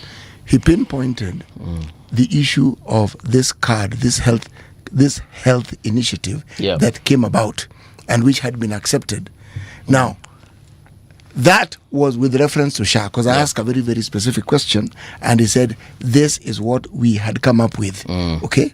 Now, somebody who can come up with a scheme that, if it can help members of the faith of the Roman Catholic Church, call it a huge pilot. It means, if it serves them well, it can serve the whole country. Another question here or comment. Ask the wonderful professor, this government has been in power for 3 years. Does it mean before this government, the last 14 years, medicine and health services were perfect in those institutions? No, the issue here, let's not go into saying whether Ruto is perfect or not. Let's ask, what can he do that he's not doing? Let me tell you what, I'm not saying that because Ruto is not doing well, then Uhuru was okay. No. These people have been running our country as if they are not Kenyans. You understand? Uhuru left us with NHIF. And that's why City Muga. I've heard some people saying they're running for president. Then they're saying when they become president, they're going to abolish affordable housing. That's not a strategic guy. He does not know what he's saying. You had some people saying when they take over government, they'll abolish SGR. No. This SGR, this affordable housing, this SHA has already in your stomach. It's like you have swallowed poison, isn't it? You can't vomit it. But how do you deal with it? That's what you should do. Someone says, I'll abolish SHA. No.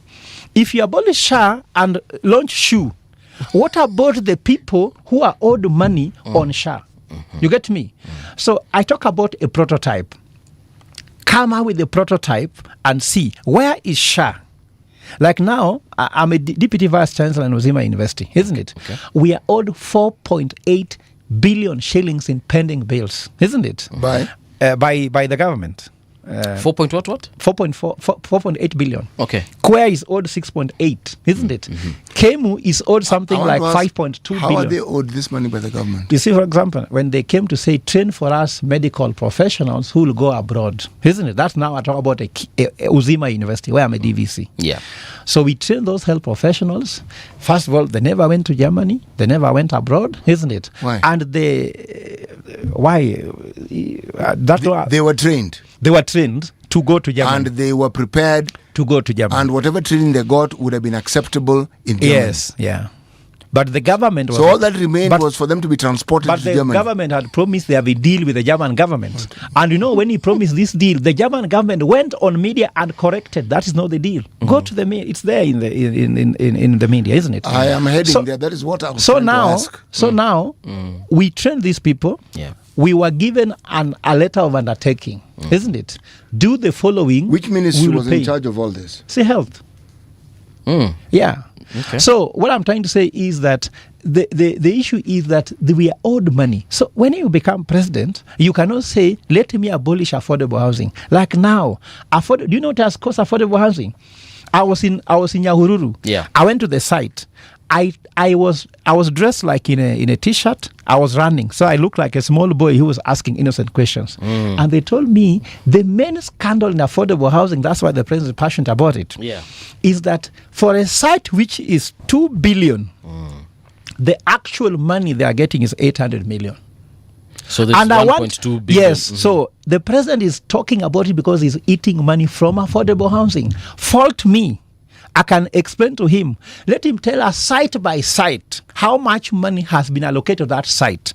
And I'll tell him how much money those people are receiving. So if you are doing a site, you'll be told this site we have on paper in State House is 1.2 billion. Isn't it?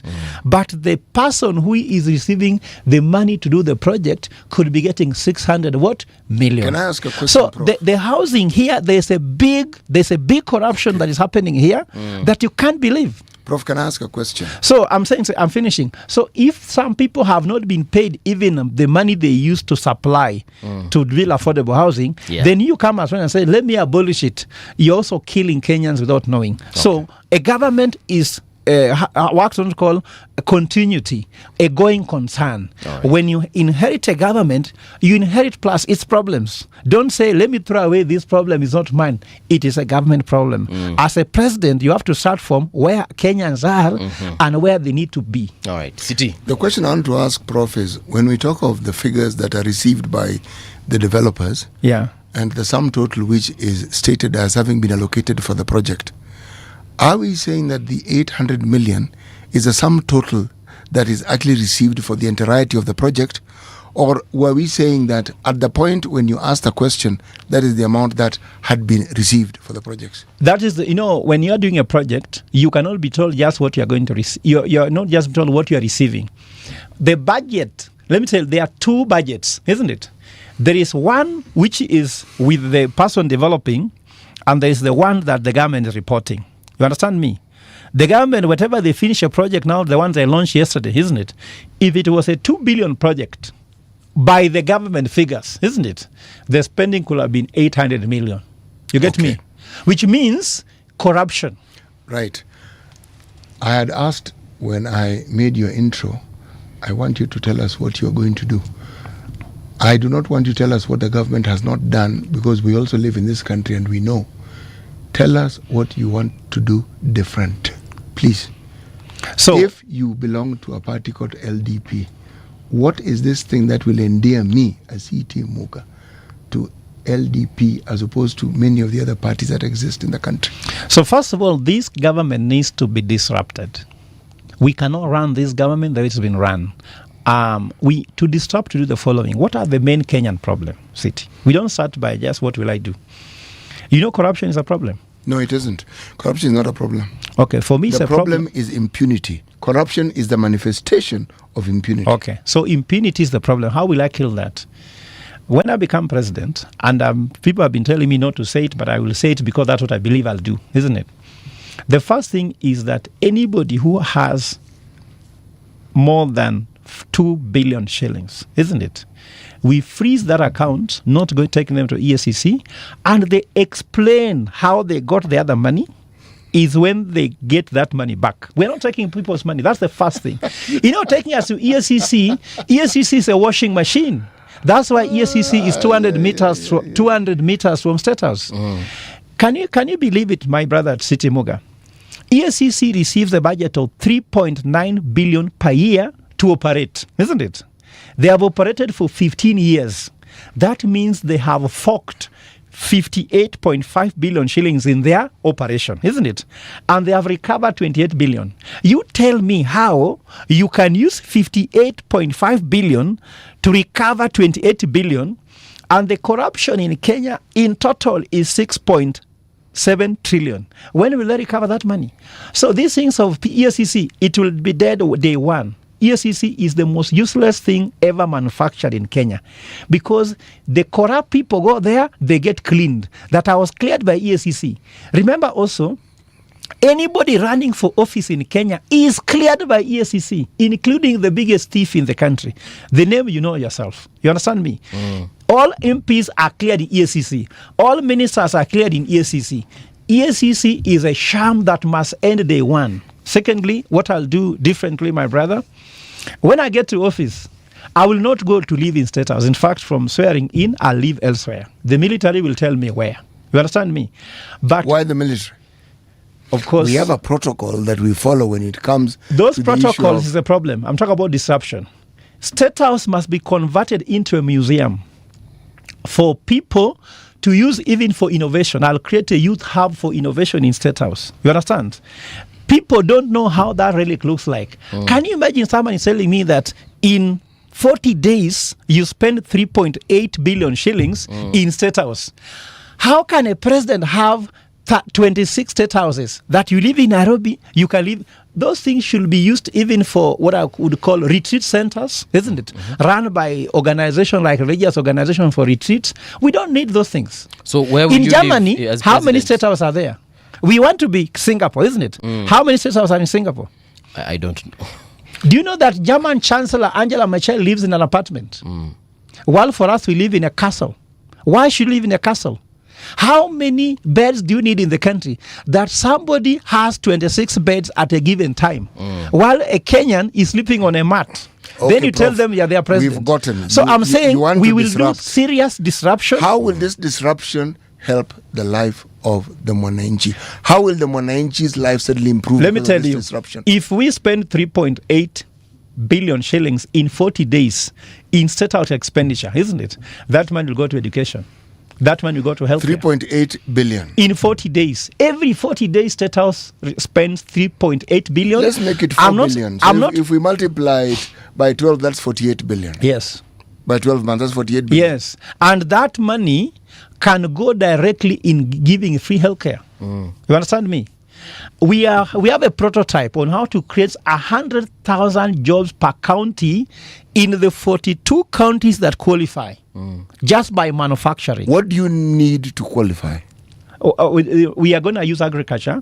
So counties like Kiambu cannot give you 50,000 acres, which can be used at a go, because we want to do large scale agriculture. So Kiambu, Vihiga, Nairobi, Mombasa, you eliminate. There are like 7 counties we have eliminated. Only 42 can qualify to give you at least 50,000 acres that you can use, because we want to do agriculture for export. And we will give 2 youths jobs per county. Why are you focusing on export instead of internal food security? Why export when we have people who cannot even afford to be fed on a daily basis? I know very well that that will have a faster impact in the current economic situation we have. For example, our debt situation will resolve immediately. How? Actually, someone is asking about the debt. Ameuliza, can he state explicitly how he's going to tackle the debt issue and corruption in our institutions? So I said debt issue will be solved by manufacturing, so that we have more money into the economy than need to borrow. Secondly, Prof. No. You're an economist. You have to do better than that. You cannot make a blanket statement like manufacturing will solve the debt problem. No, you have to explain what you mean and how that will even begin to impact and the Let me amounts explain of to you. monies Let that me we will explain to you. generate and how it will bring about the change. Let me you talk explain to you. With producing 100,000 jobs per county, we have said we can pay these people a minimum of 30,000 per month, isn't it? If you do that number, you multiply by 42 counties in PAYE only, you'll be generating 9,000 per person. If you multiply 9,000 times 100,000 times 42 counties, and you take away that money, you'll be generating 1.89 trillion. That money will stop us from borrowing. You get me? First of all, my main concern is that when you are bleeding, the first thing is stop the bleeding. So the first aid will be generate money to stop borrowing. Because if you say, I'm going to pay debt, and you are paying debt and you are still borrowing, it's like you are digging a hole to fill a hole. So that's the first thing I'm going to do. Secondly, City Muga, this one you can go tell Mbadi today, and I can solve them. I've written a proposal to Treasury. I've written to them, and they have refused to reply on how to do debt cancellation for development. You understand? I made a paper in the G20 that took place in South Africa, and I told them that Africa is spending 69 cents from every dollar that they produce in revenue. That is killing social investment. Why don't we do debt cancellation from World Bank, IMF, to ensure we can solve this issue? I have a project how to do that. This is called debt swap for development, whereby someone tells you, instead of paying me 69 cents per dollar, remove 30 cents, but put that money on food security. It's been negotiated. I have the paper. I sent this paper to Treasury. Hawataki kutana. Wanasema ni Fred Ogola. Me, I'm not even saying I'm waiting when I become president. I'm giving them the solutions now, but they don't want to take.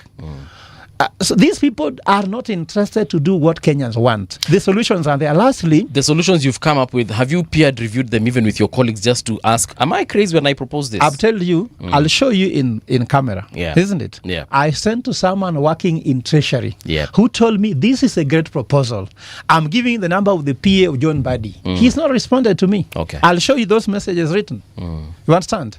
Like now, the other project I have now is that I've come up with a model, the prototype, on how to offer emergency care using what you call medical hub. Even someone from my network in New York is ready to donate a helicopter. You understand? So that when there's emergency, I'll show you all these things. Are they willing to take them? No. They don't want to solve Kenyan problem. They want where they are making money.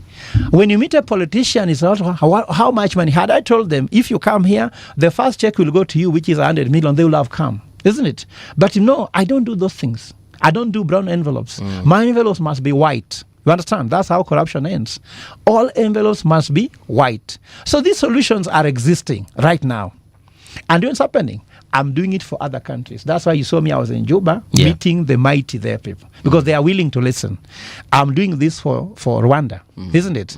I'm doing this for Ethiopia. You get me? But my own country, I'm not given a chance to solve its problem. And let me tell you what, maybe Mr. President, you are listening to me. Please, let me tell you what, the Kenyan problem is affecting Kenyans now. Anybody saying they want to solve it in 2027 is a liar. Because the person dying of hunger is dying of hunger today. The person in the cold is in the cold today.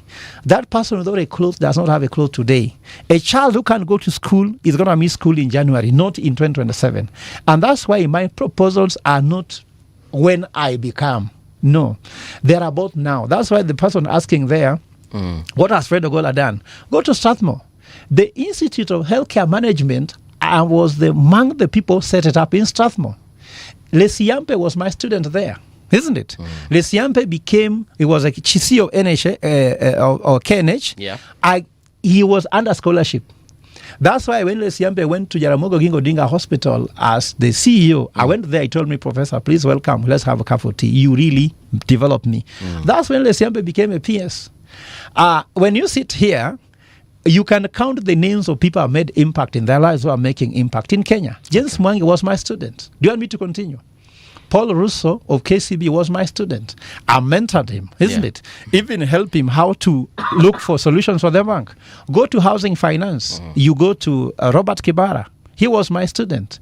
I was actually sitting and telling, if you want to become a CEO of housing finance, this is the problem you need to solve. Present to the board, this is the problem, you'll become the CEO. He is the CEO. I can talk about 37 CEOs who are passed through my hands and became CEO. So what I'm trying to say here is, I want to end by saying a teacher can be a better trusted president than any other. The examples are clear. Julius Nyerere.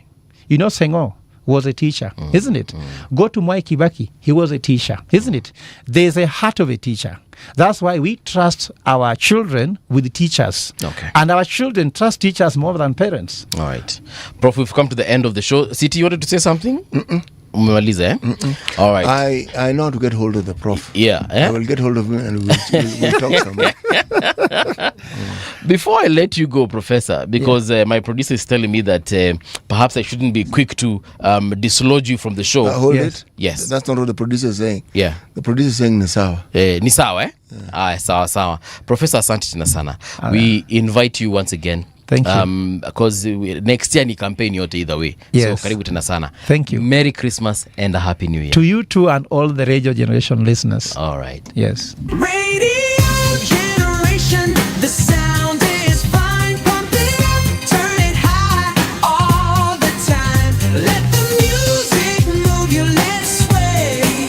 Radio G's got your jam all day.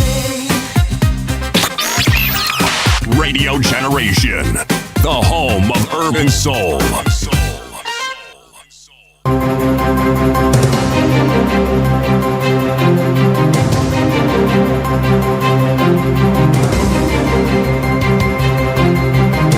This is the Radio Generation News. Good morning, I'm Winnie Maganga. A nationwide clinical officer strike is inevitable due to government inaction, says Kenya Union of Clinical Officers Chairman Peterson Washira. Washira, speaking on Radio Generation today, says the union has exhausted all legal and possible avenues to resolve the matter without success. He also blames the Ministry of Health for ignoring a court-approved pay agreement for over 3 months despite protest and repeated engagement. My final call one is to clinic officers that we have reached a point where we are being stripped of our dignity and we have been provoked. And now the only thing that we can do is stand up and defend the dignity of our profession. 23rd, we have to go on strike, not because we wanted, but because the government wants us to go on strike. If they sign today or on Monday, we are good to go. We don't want to go on strike. Yes, we are going to force them to do that. Security agencies have heightened alert across the country after the National Police Service identified several high-risk areas ahead of the festive season. Deputy Inspector General of Police Eliud Lagat warned criminal gangs against taking advantage of the holidays, saying enhanced surveillance and patrols will be in place during and after the celebrations. The financials, the players, we want them to know that there's no space of criminal gangs and goons in this country. So as we move forward, they better desist on these criminal activities. He added that police will be alert to enforce the traffic regulations across the country, cautioning drivers against reckless driving. We want to ask them to cooperate and to stick to the rules pertaining the traffic, especially areas towards Rift Valley. A family in South Sea, Nairobi, is demanding justice after a 9-year-old girl was killed in a hit-and-run incident involving a garbage truck. The incident occurred on December 16th in Mugoya Estate, where Aisha Faisal Mohammed was knocked down outside her home. Police say the case was reported at Langata Police Station. According to the family, the garbage truck driver fled the scene after the incident. Speaking to the press, the girl's uncle Abdullahi Ali Sheho said the child died on the spot, adding that the family is calling on security agencies and child welfare organizations to ensure justice is served. At about 3:30 p.m., there came a truck that was collecting a kind of garbage, and the mother of the daughter, the deceased, went to shop to go and buy. Now, the child was knocked by a car of registration number KAA 239U, and the child has immediately lost the life. The Director of Public Prosecutions has ordered that investigations be conducted over the death of gospel singer Betty Bayo. The Director of Public Prosecutions instructed the Director of Criminal Investigations to probe the circumstances surrounding her death and submit findings within 7 days. The directive follows a request by the singer's mother, Joyce Wairimo, who on December 9th wrote to the DPP seeking an inquest. Betty Bayo passed away on November 10th, 2025 at Kenyatta National Hospital, where her family said she had been undergoing treatment. TikTok's Chinese owner ByteDance has signed binding agreements with US and global investors for the majority of its business in America. TikTok's boss told employees on Thursday half of the joint venture will be owned by a group of investors, including Oracle, Silver Lake, and the Emirati investment firm MJX. According to a memo sent by Chief Executive Shou Ziqiu, the deal, which is set to close on January 22nd, will end years of efforts by Washington to force ByteDance to sell its U.S. operations. And that's the truth on Radio Generation. Good morning. I'm Winnie Maganga.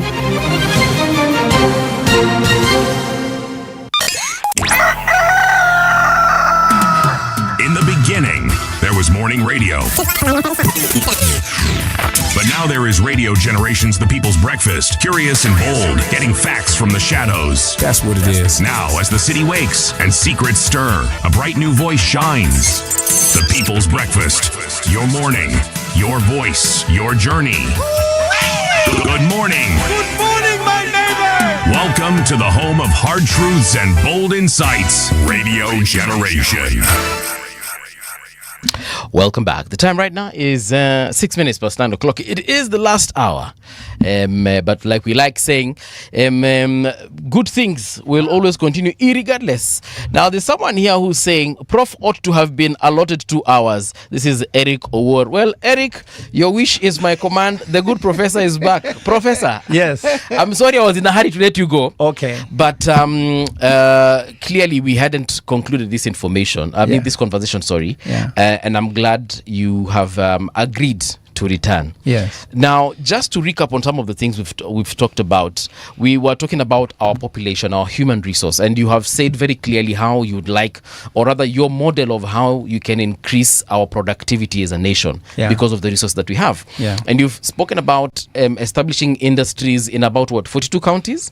Yeah. Manufacturing industries Yes. in about 42 counties. Yeah. You've mentioned a couple that you don't see that, that model working for. Yeah. Let me ask you something in regards to the northeastern region, a region that has been marginalized for quite a long time. Yeah. What is your plan for that population? So, you know that you see this problem that there about the issue of the lack of peace, the kind of wars taking place. Yes. Remember where this North Kenya coming from?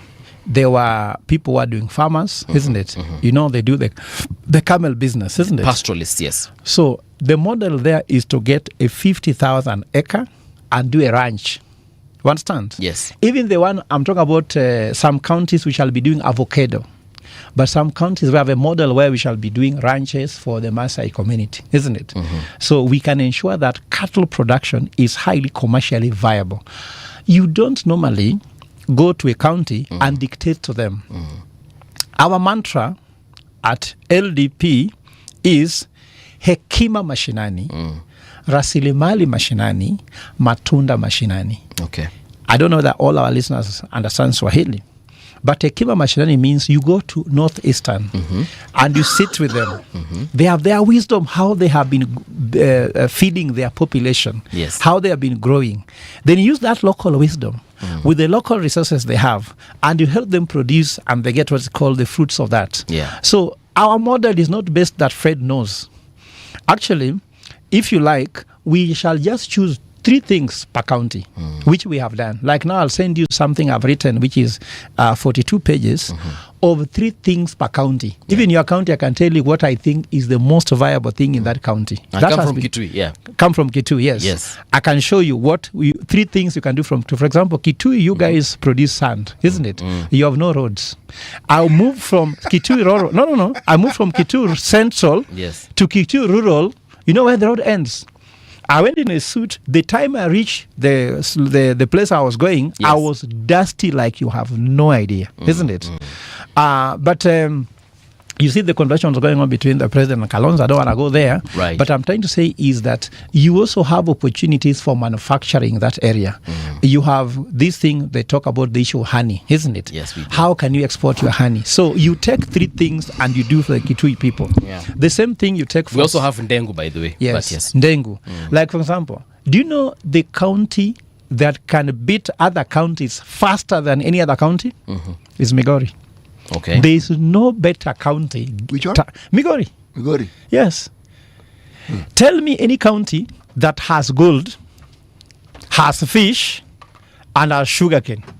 Tell me, just tell me which county that is having all those kind Has of resources. gold? Migori has gold, minerals, Fish? isn't it? It has fish, isn't it? And it can do very well on sugarcane. Kisumu County. Huh? Yeah. Kisumu. Kakamega County. So can you imagine Migori looking like Kisumu? Kakamega gonna fish? Yes. But do they have gold? Yes. Do they have sugarcane? Yes. So the counties like those ones are counties that can become industrialized in a minute. But we are having somebody you are building for them houses. And there are no jobs for people. And I want to ask you, my brother,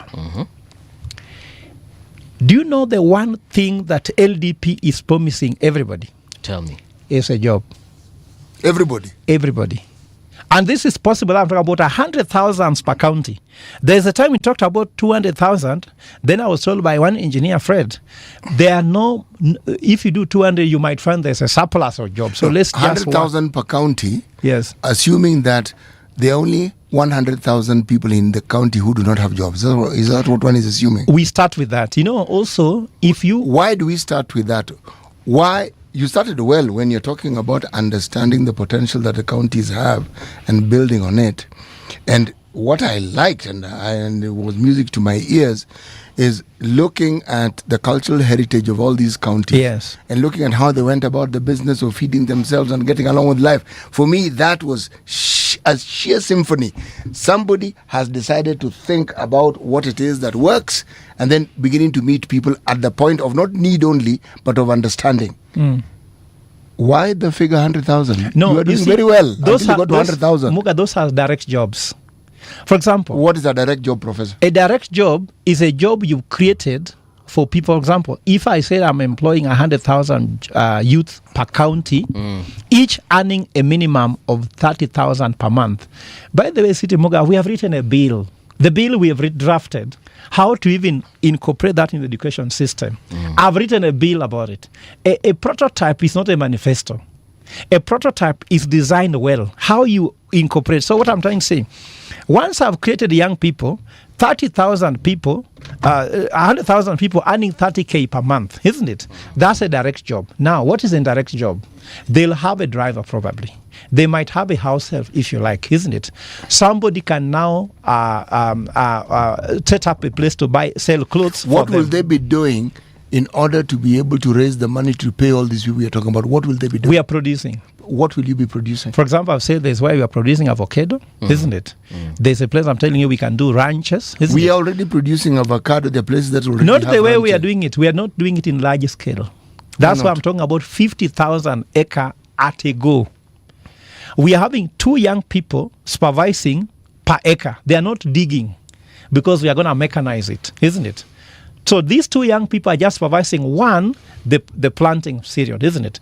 2, the issue of ensuring that there is what you call weeding, and there is, thirdly, distribution, because they are being picked and they are being exported. I even know that avocado in New York and the suppliers we meet, avocado in Washington, D.C. is 100 shillings per avocado. You understand? And how much do we sell it here for? We sell at a throwaway price, sometimes 20 bob, 50 bob, isn't it? And then let me tell you what. I know an organization in the US which we worked with called SEBOT. SEBOT is the one in charge of trade. I can show you all details. It's in a model city, Moga. You know, the citizens don't want to know the complexity. They want to know the simplicity of them. That Actually, I want to know the complexity because this, as they say, the details, my friend. The Why devil. Yes, the devil is in the detail. I deliberately didn't mention the devil. I just said the details for a very good reason. Because you don't believe the devil is there. No. See, now, the reason I'm talking about the details is this. I understand the idea. I understand what it can do. Why I'm asking about the details is for a very simple reason. There's something that we call community buy-in.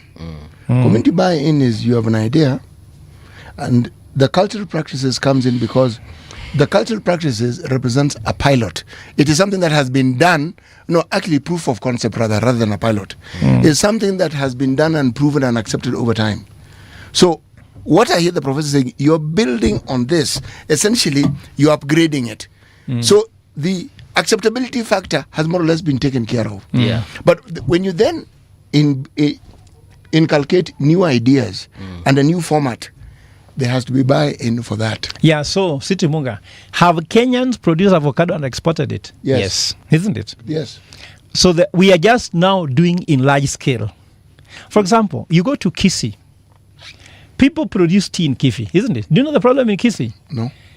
Everybody in Kisii wants to be a tea farmer, and we have done research that you cannot produce profitably tea if you are under 5 acres. That's the truth. But everybody wants to have this land that is around 20 meters all the way to the river. You understand? Everybody wants to be my, isn't it? Is that why they have these circles or these groupings? So that I may have my 50 by 100, but if there are 10 of us, the 50 by 100, and we're all growing tea and we act as a circle, we will produce what is requisite for that 5 particular acres. But you see now, without interfering with them, isn't it? We can make these things become a county issue. We call the thing commercial communal enterprises. Commercial communal enterprises, meaning that this is now for the community. That's why we are bringing the community at the epicenter, at the center of this conversation. Okay. In fact, there will be what we call the commercial community boards, not run by the county government, not run by the national government. That community will be given a project to do. If they sink it, they sink for their generation. But that community works within the county government. So how can the county Well, you see, government now not be there are involved? always stakeholders whereby at least one person is involved, like let's say someone from the government is sitting in the board, because the government cannot be put out of this thing together. But it will be more controlled by the community. So it's a private enterprise? No, it's a communal enterprise. You know, people always see public, private, but also they can be communal because there's communal land. But there's no private land, there's no public land. There's public land, there's private land, but there's communal land. So this land we are creating for 50,000 acres will be communal land run by the community boards, isn't it? But we will be looking to give them capital. Can you imagine if you're a president, by giving a county X amount of shillings, they'll be giving you revenue of 1.89 trillion per year. That's a relief. And after we even know the break-even period, how it will take place. How do you arrive at 1.89 trillion? I've given you the maths. Do this. Just take your pen, isn't it? 50,000 acres, each giving 2 people jobs per acre. That's 100,000 jobs, isn't it? Yes. 100,000 times 9,000. Because in PAYE, when we pay you 30,000 shillings, 30% of that money is 9,000, isn't it? So that's PAYE. So now we take 100,000 times 100,000 times 9,000, isn't it? Times 12, because that is every year salary. 900,000 times 12. Yes. So you multiply that by 42 counties, isn't it? Yes. You reach 1.89 trillion. Okay. It's what I'm trying to say. I'm not. And this is I understand. The reason why I'm working off these details is because when you come up with a figure, if you start at the beginning, one then understands how you've arrived at the 1.9 trillion. Yes, yeah. It then becomes feasible. Yeah. 9 trillion is too big a figure.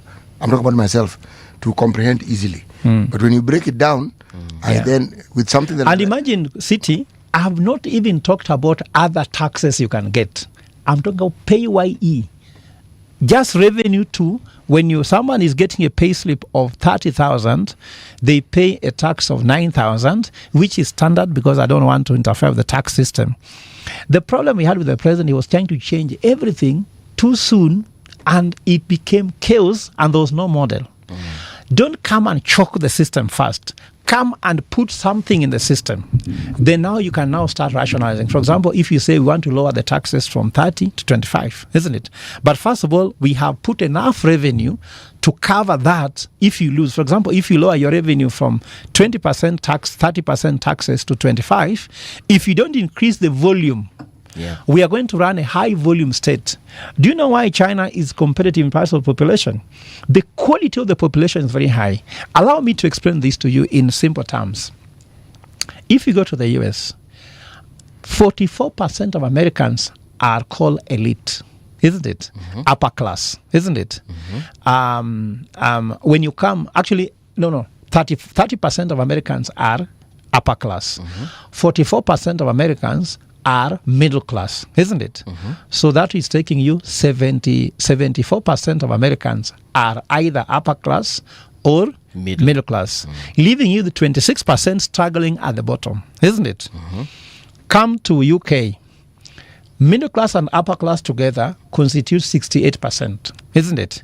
Leaving 32% struggling at the bottom. Now let's come to Africa. In South Africa, 0.44% are upper class, isn't it? And then 16% are middle class. Now that is 17% average, isn't it? Yes. If you just take average. Yeah, so 83 wako huku chini. 83 are struggling. It's like a rat is carrying the cross of an elephant. You understand? Come to Kenya. Kenya is slightly better than South Africa by those numbers, by the way. I'm shocking you. 27% of Kenyans can be put in middle class and upper class, leaving 73% of Kenyans are down here. So this thing is supposed to lift the people who are, we call them the poor. The people who earn nothing. This 73% yes, now. Come to the middle class and grow the middle class to have a diamond model. What's a diamond model? In economics, diamond model means that the upper is actually thin, isn't it? The middle is fat, isn't it? Then the lower is thin. That's a diamond model. It's also used in football. When you want to win a football match, isn't it? Yeah. You put a thinner defense strike, isn't it? You fatten the middle, isn't it? Then you can narrow a little bit at the end where there's only a goalkeeper. That diamond model, when you're attacking and coming back, always works. So it's an economic model that has worked even for Singapore, if you like. It's worked for Japan. It's worked for Korea. Can you imagine? When I was walking the streets of New York, isn't it? You know, I saw these other people walking there. I don't think they walked the way I walked. For me, I was walking, studying something very important. I saw Mudavadi saying he walked there, the streets of New York, he's so safe, so he wishes Kenyans are safe. No, he saw the wrong thing. When you walk in the streets of New York, my brother, Munala, do you imagine that the things we do in Nairobi exactly are done in New York? So what's the difference?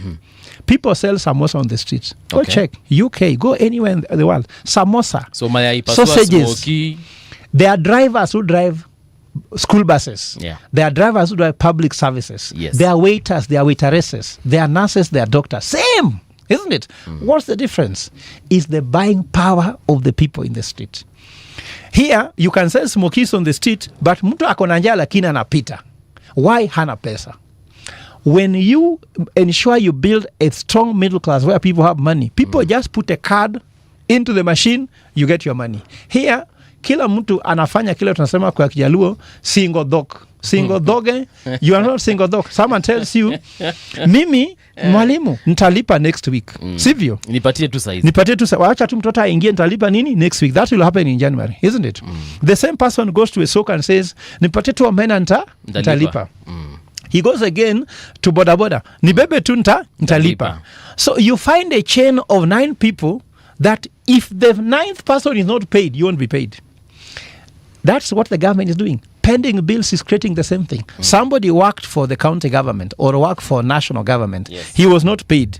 Sasa what he has done, amesingo doge throughout, Prof, isn't it? May I just I just want to interrupt you briefly, not to contradict. For our listeners to understand, by the time you are being given a contract to provide a service, that money has been budgeted for. Yes. Which means it is available. Yeah. You do the work, you are not paid. But we still find that that money isn't there, because if it was there, then there'd be no what? Pending bills. Yeah. They'd be settled. City, I'm sorry, let me tell you this. Yes. This is the most heartbreaking thing that I've ever seen in my country, Kenya. Yes. I'm an economist. There's what called fast charge. Fast charge. It's like these debts that we pay these foreign entities. When you are a CS for Treasury or as a president, you pay fast charge. Fast charge is debt. Fast charge is debt. Go to the Treasury, this there. I was working with Kibaki as an economist advisor.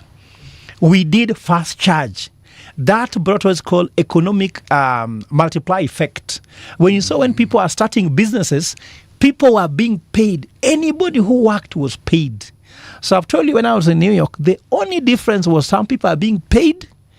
In New York, here we are not being paid. Here it's all kusingo doge. And I take you to something remarkable, which is the heartbreaking thing I was talking about. City Muga, as an economist, you cannot have two problems. You cannot have pending bills problem and debt at the same time. Let me explain this to the listeners. Let's assume, Munala, you are a husband at home. Let me assume you are one. I am one, yes. You and your wife figure out that your monthly budget is 200K, isn't it? Then you discover that your total income is 120,000, so you have a deficit of 80,000. True. Then you agree together to go and take a loan and say, let's take a loan of 80,000 to fill the gap of 80,000 so that everybody is paid, isn't it? Yes. So your house is paid. If you have a driver, they are paid. If the children need to do their salon, are paid. Your wife's hair is done. Your church, sadakas, your tithes, everything is done, isn't it? Then the next month, what happens is that you took the 80,000 shillings as debt, isn't it? Yes. Which you and your wife should be paying every month, isn't it? But then your household is not paid, isn't it?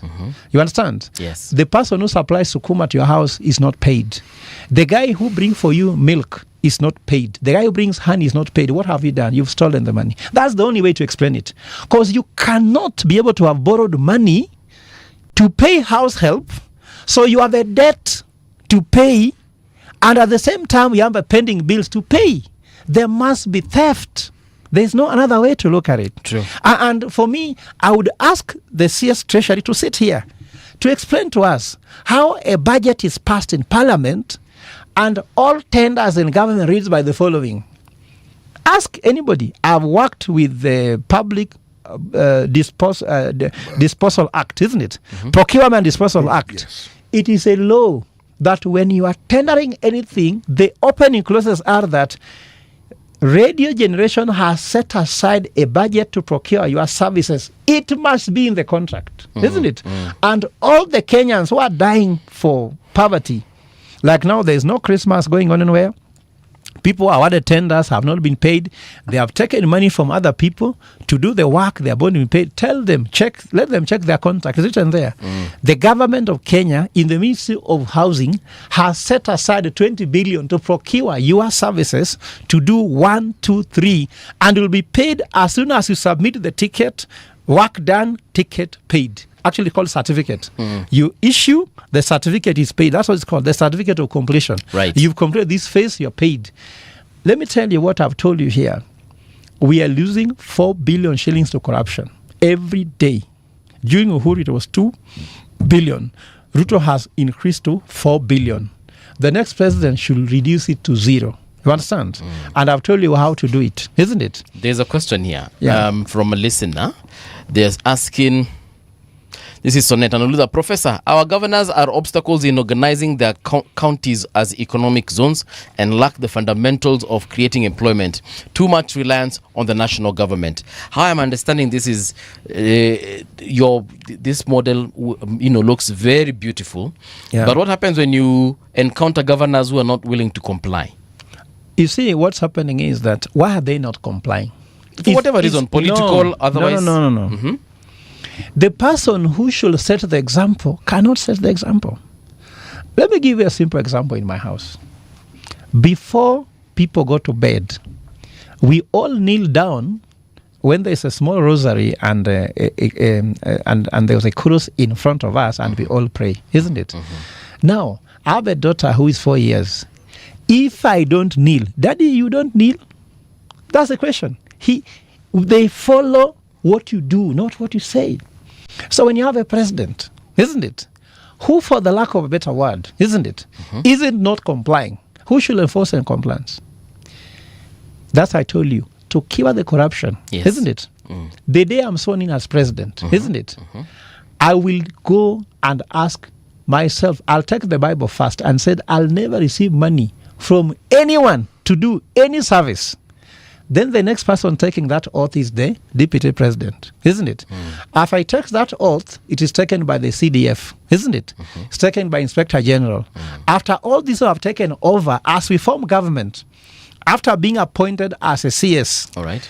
Before you take the oath of that office of being CS, you take this oath first. Once you take that oath, there's nothing like you are taking me to court if you are arrested for stealing, because you took this oath yourself, isn't it? That's how to kill corruption. Mambo ya EACC hakuna, ati court system hakuna. I heard something very silly, sorry to say silly, from Maraga. When Maraga was asked, you will cure corruption when you are Chief Justice, why was file still getting lost in judiciary? Then he said it's complex, isn't it? What's complex? CJ, a Chief Justice. Is it not complex? It is not complex. Why? He didn't want to do it. And let me tell you now, I'm sorry now, so I'll have to throw some salvos today, isn't it? Because you're throwing them at me. But I'm not offending.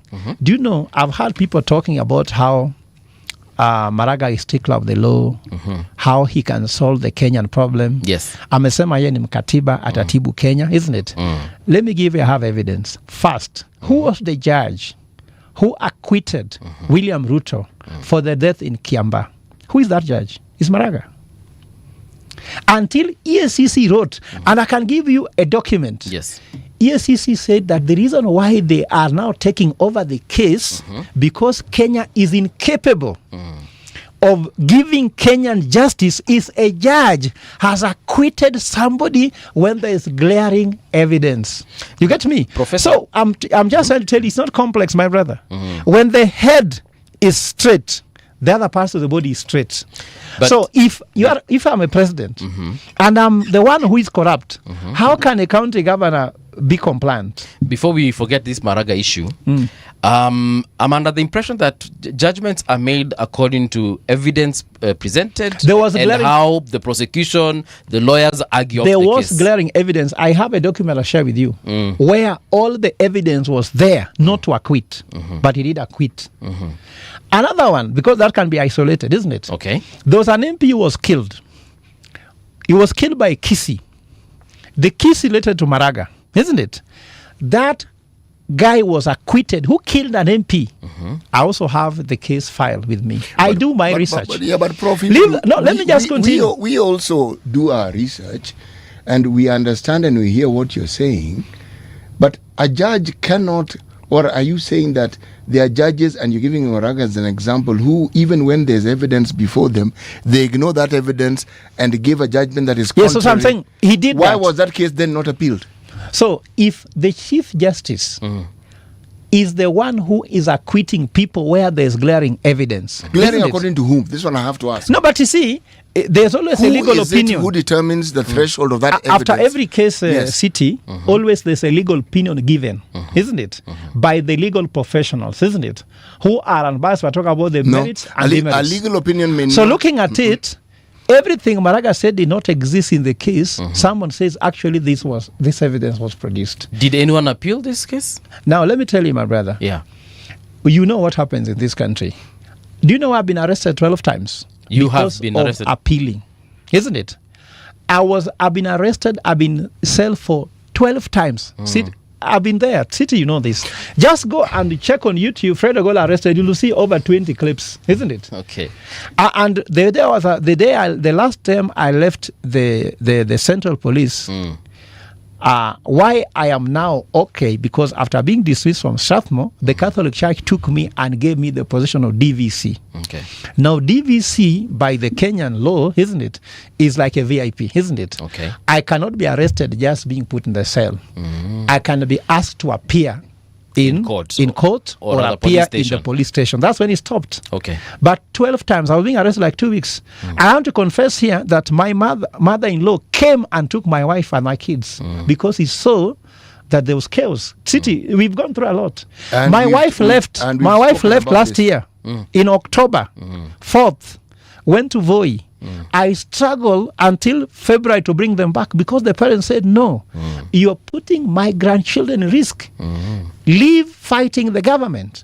But I stood for it until today. I went to Voi, sat with my in-laws for 2 weeks there, explaining myself and said, I believe in this, but I love my family. Isn't it?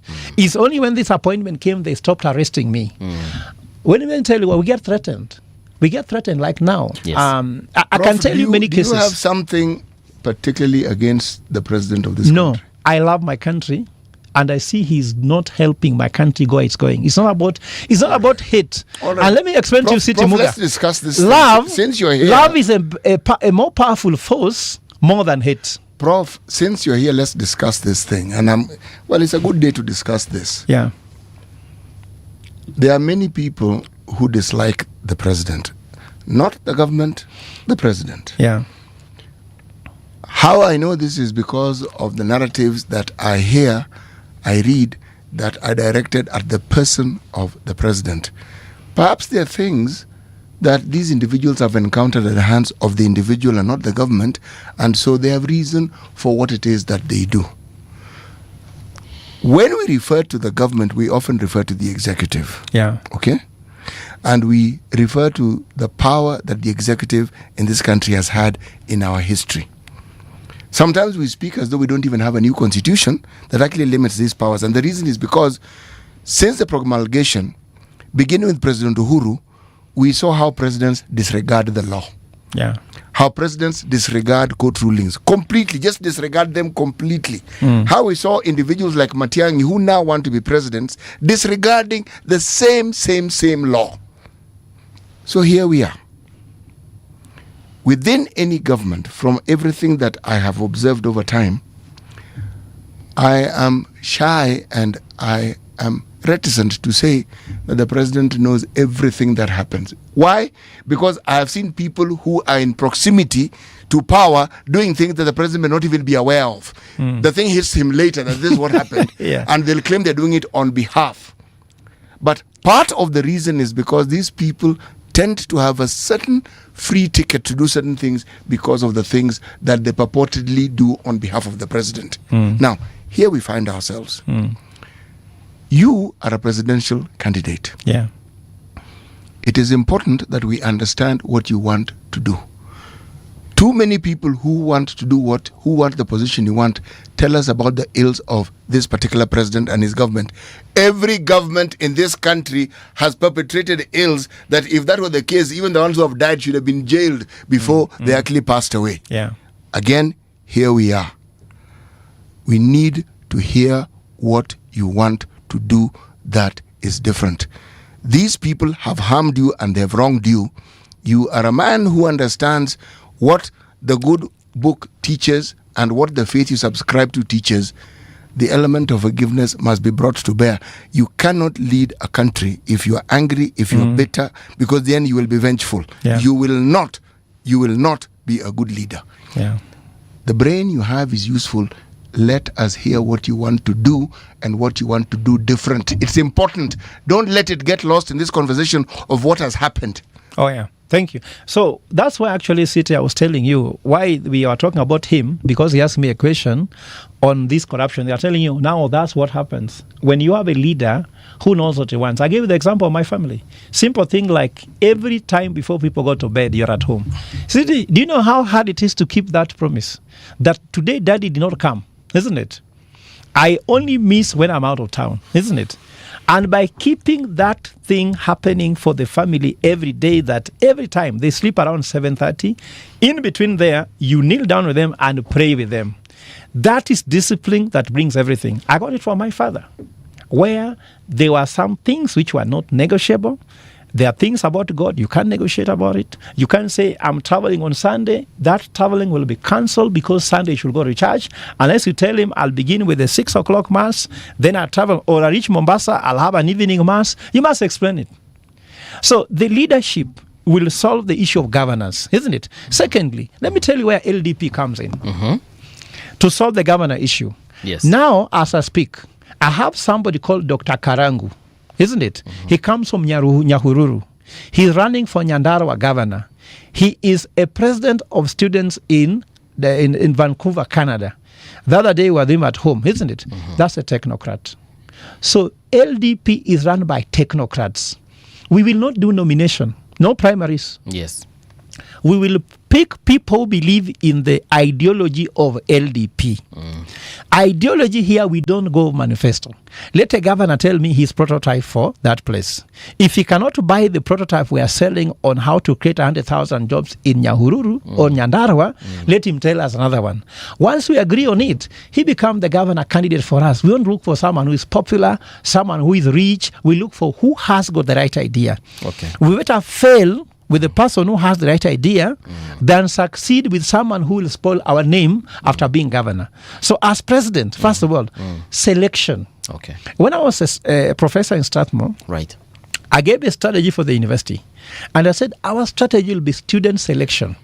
Select the right student who can make impact in society. That's how you heard me mentioning the people I've mentored. We selected the right people. Train them. Now they are running key institutions. They are making impact, isn't it? So if you have the wrong governors, for example, look at what happened in Mbere, isn't it? You pick someone who does wash, give him a ticket to become an MP, isn't it? How will parliament look like, isn't it? You pick somebody who has been known to be drugs, isn't it? He's a drug warlord. You give him a party ticket because he has money and is connected to finance your campaign. No, we don't start like that. So things go wrong. They don't start wrong. So we are going to ensure that we do a proper selection of who are going to run for our seats. You hear now in Nairobi here, somebody was vying for governor. He has no certificate, isn't it? Now you start explaining how they got these degrees, isn't it? Like now, you know, in Nairobi, there's a problem whereby somebody is an MP. I don't want to mention their names because that's not my issue. I'm giving an example. He, in Parliament website, he has a degree from KEMU, isn't it? You understand? Yes. But in high school, he got an E. Isn't it? All right. Explain to me how you move from an E to a degree in university. You know, E is not a degree. E means you didn't even do the course. Do you know what E means? E, you don't even get a certificate. You don't even do high school if you get an E. Actually, that's what it means. D. No, Prof. You have to attend school for you to be in the role for them to know what you did or did not do in the exam. Yeah, anyway, that's what I can accept, City. What I'm trying to say is that meritocracy is what has developed countries, isn't it? We must start by selection of a party. Okay. Because the argument is, if you cannot run well a political party with a funding of 100 million, isn't it? Can you run a nation which has 5 billion or 5 trillion budget? You can't. Professor, let me ask you. It starts from there. Right. Yeah. Again, what you're saying is it's amazing because we are also going with the assumption that LDP will capture all the gubernatorial seats, and maybe not, you know. But there's also the other issue of parliament. All these 300 plus MPs nominated plus women rep and all those elected ones. how will you deal with them? Because they can also decide that they will stop you in your tracks. And what you have told us, and this is also assuming that you actually clinch the presidency. So once you clinch, if Kenyans decide to elect you, but they elect a githeri mixture of MPs, how will you deal with that as well? There is Kibaki. Let me tell you what. There are so many excuses we can have, isn't it? Jesus began with 12 apostles, isn't it? The whole system was rotten, but he worked. I'm a child of the church, isn't it? And I believe there are ways around it, isn't it? The first thing is that yourself, are you straight? Yes, I am. If you are not straight, you cannot do things straight. And the guys will look at your weakness and capitalize on them. Okay. When they tell the president, for us to pass a bill, you have to pay us, isn't it? Because he knows the president is being paid elsewhere, but he's not giving them. So how can they eat the money? I'll give an example. There's a time I went for dinner in a house of one of my friends in Karen. He was a CS by that time, isn't it? I'm not saying I ate money, but he was a corrupt fellow. But he was my friend. And I went for dinner just because there was something very important that I wanted to go share with him. So when we were sitting at dinner, the son came and said, Daddy, can you give me 150,000 shillings I travel for holiday with this money to Mombasa with my friends? Then the father asked, where do I get money from? Then the boy showed his father and the front page newspaper. But they're saying here you have stolen 20 billion. You get me? What do you get from there? Is that they are knowing the father is not straight. The father has stolen 20 billion. Just give me a share of what you have stolen. You get me? So it starts from the head. I don't know how much I have to explain this. Secondly, there's Kibaki reign, a government that was controlled by Raila. How did he achieve his dream? We can talk about excuses. Am I wrong? The Speaker of National Assembly was Malindi. That was an ODM speaker, isn't it? How did he maneuver and deliver the economic vision? So we can give excuses. And let me tell you what, my brother. Excuses can only paralyze you. I told you where I was born. I was born in Kivra. I'm a global professor. How did I get there? I had all excuses to give, isn't it? I actually have so many. My problem is that we have a culture of execution. When we are talking about manufacturing in Kenya to become Singapore, isn't it? We have flickering electricity in Kenya. We have people who are manufacturing in that whole area. How are you supporting them? Can I guess that radio generation has a generator? The building has a generator. Why should you have a generator? Do you know it's an extra cost? Cost of doing business goes up. If you go to Europe, go check houses with generators. There's almost none. Because it's reliable electricity. Can we just start by offering reliable electricity? And I can tell you, the solution is right there, isn't it? This grid needs to be upgraded. When we are generating the money I'm talking about, you can upgrade the grid. Just ensure that every investor coming to Kenya do not have the headache of cost of electricity. It's affecting even household. You buy a token, all of a sudden disappeared, isn't it? How much of your money goes into paying generator, fuel, and diesel? It's more than the unit for electricity. Let's start from there, basic things. So I've told you, don't fly to Singapore. Just first of all, fly 2 hours to Johannesburg, isn't it?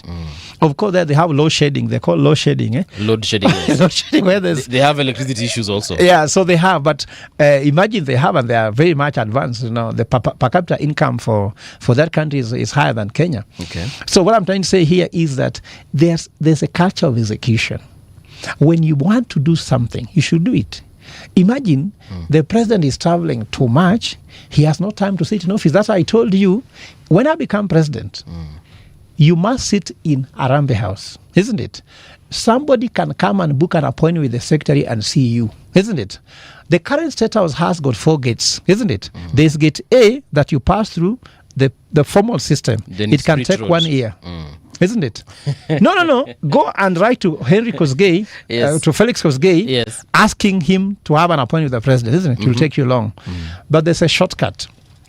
There's a gate you pay, and you can be in hours, isn't it? That's true. What do you mean pay? No. If you want to go to see those people, isn't the president, it? Yes. Yeah, you pay money. Who do you pay? that the Hawaii State House expanded with some rooms, all these things. No, there are some things that... Prof. If you make statements that you cannot substantiate, then we have to stop. I can't substantiate because I know people... Then don't make them. The brokers, that if you want to see someone, we know these things, my brother. Prof, these are things if you cannot substantiate something, then don't say it. But City, it is something that has actually been said. Let me tell you. Something that has been said, then say it. Yes. That it is said. But he says that he knows. Speaking as... No. This is a show that is in the public domain. Yes. If you know something, then you talk about what I have heard, okay? But when I ask for substantiation, you need to be able to substantiate. If you can't, I am saying, then don't say it. Can you explain to me why the president is not in office? Official office of the I have president. absolutely no idea. So then if I tell you the reason why is that, let me stay in State House, it's a protected area. Can you have a president whose office is a protected area where you cannot enter, while Harambe office is not protected? I will support Prof, but you use an example that is actually out there, and it's something that you can actually check. But it's a Zimbabwean example. There's a personal assistant to the president of Zimbabwe, the current president, Honorable Mnangagwa. The PA was caught on camera by Al Jazeera journalists soliciting for a bribe so that certain people could have access to the president. Yes. And it was to the tune of $200,000. This is just access fee.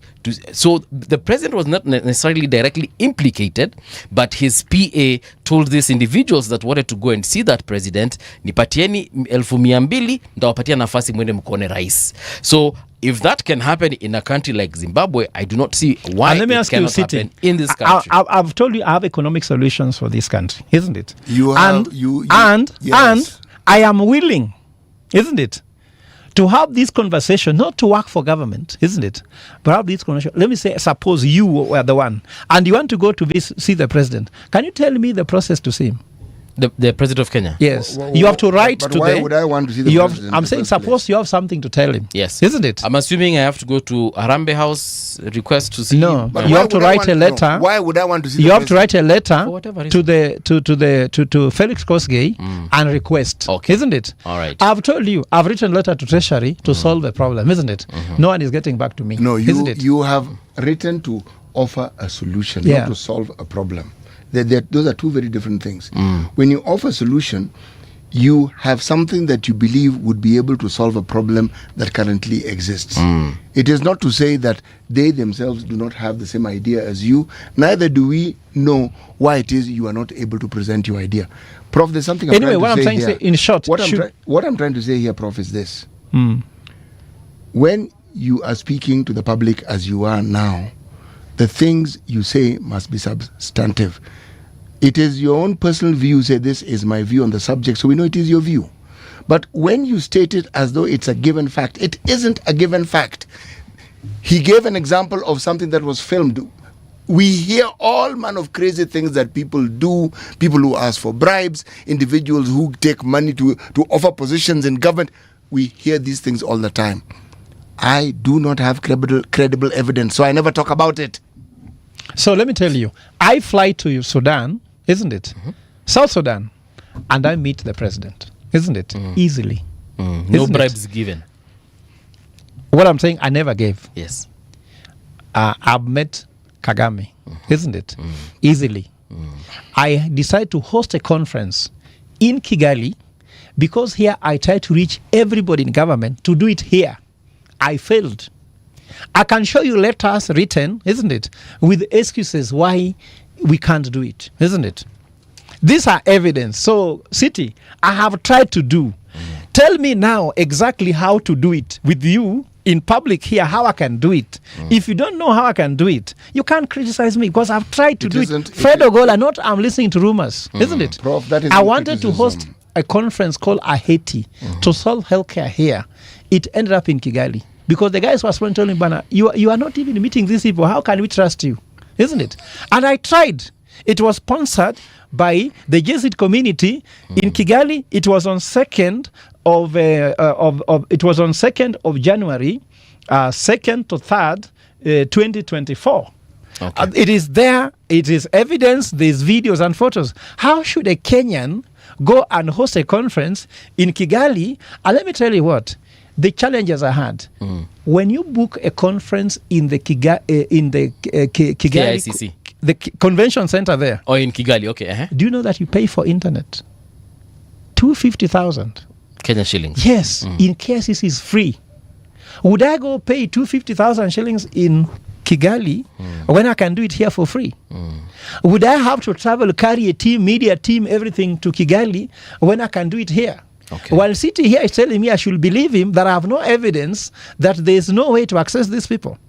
I'm asking you, Kenyans listening to me, if I'm wrong, tell me how you can see somebody who lives in a protected area where you cannot go to that gate, but it is your citizen you have elected, and is creating no mechanism whatsoever to be accessed.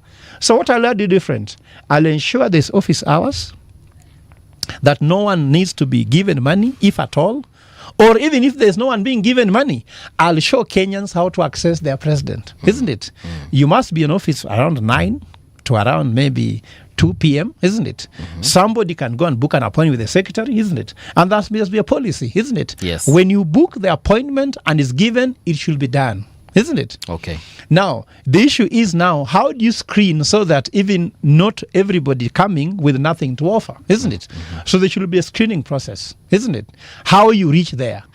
If you can meet the head of the UN that serves over 187 states, isn't it?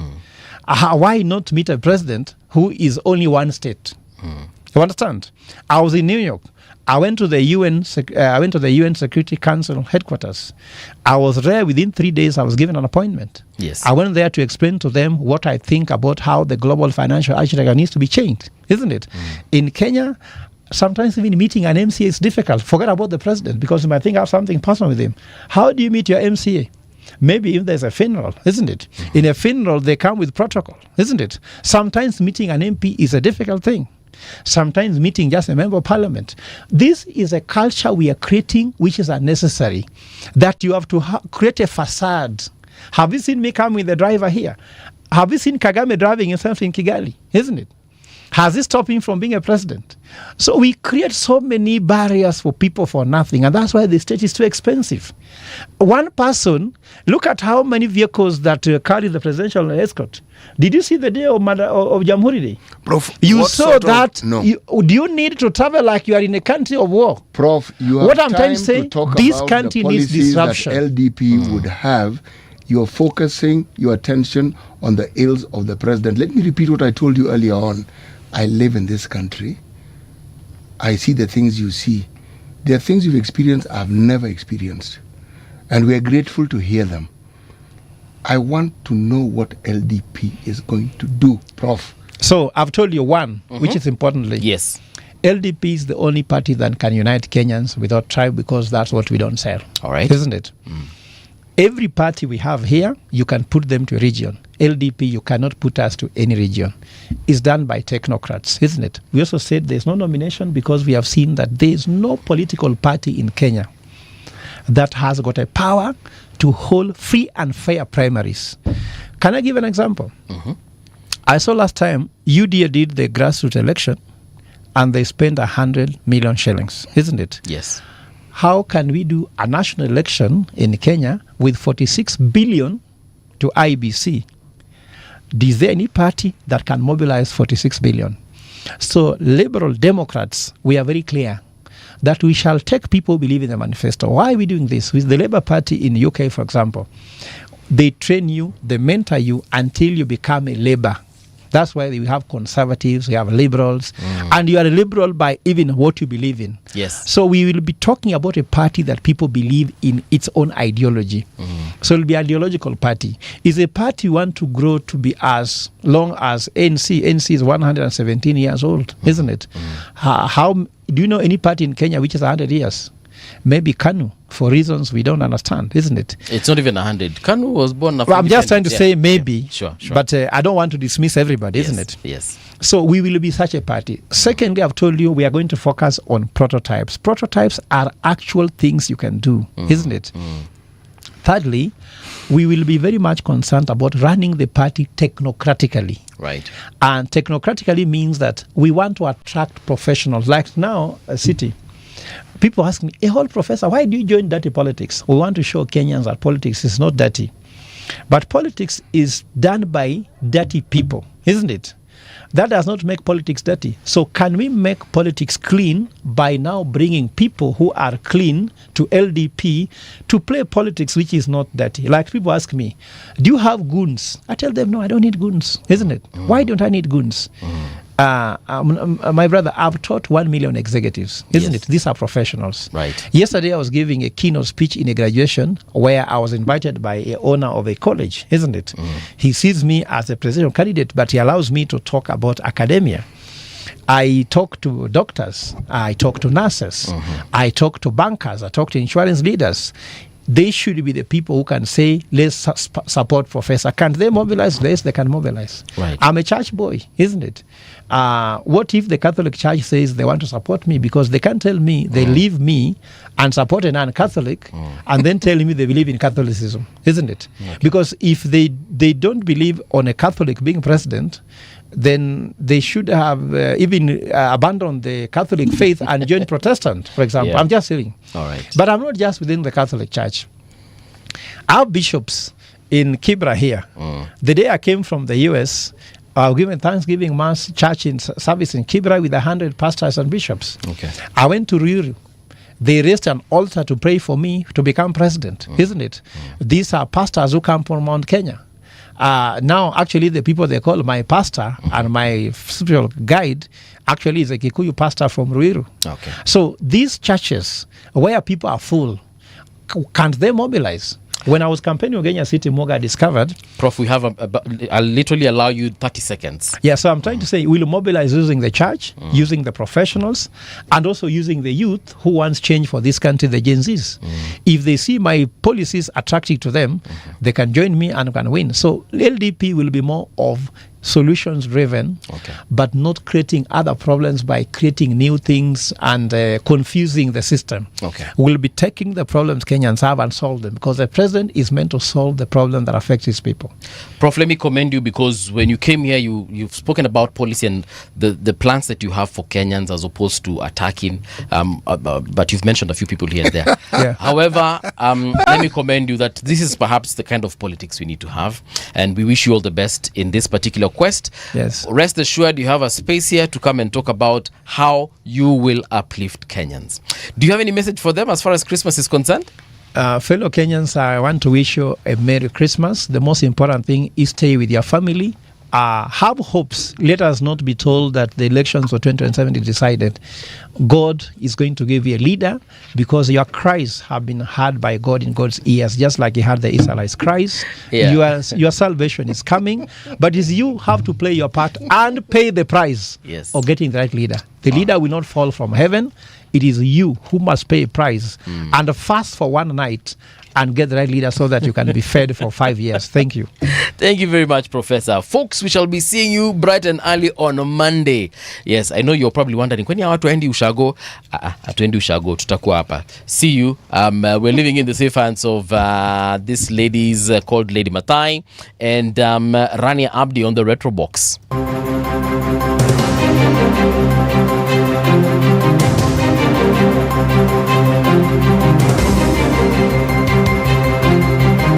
This is the Radio Generation News.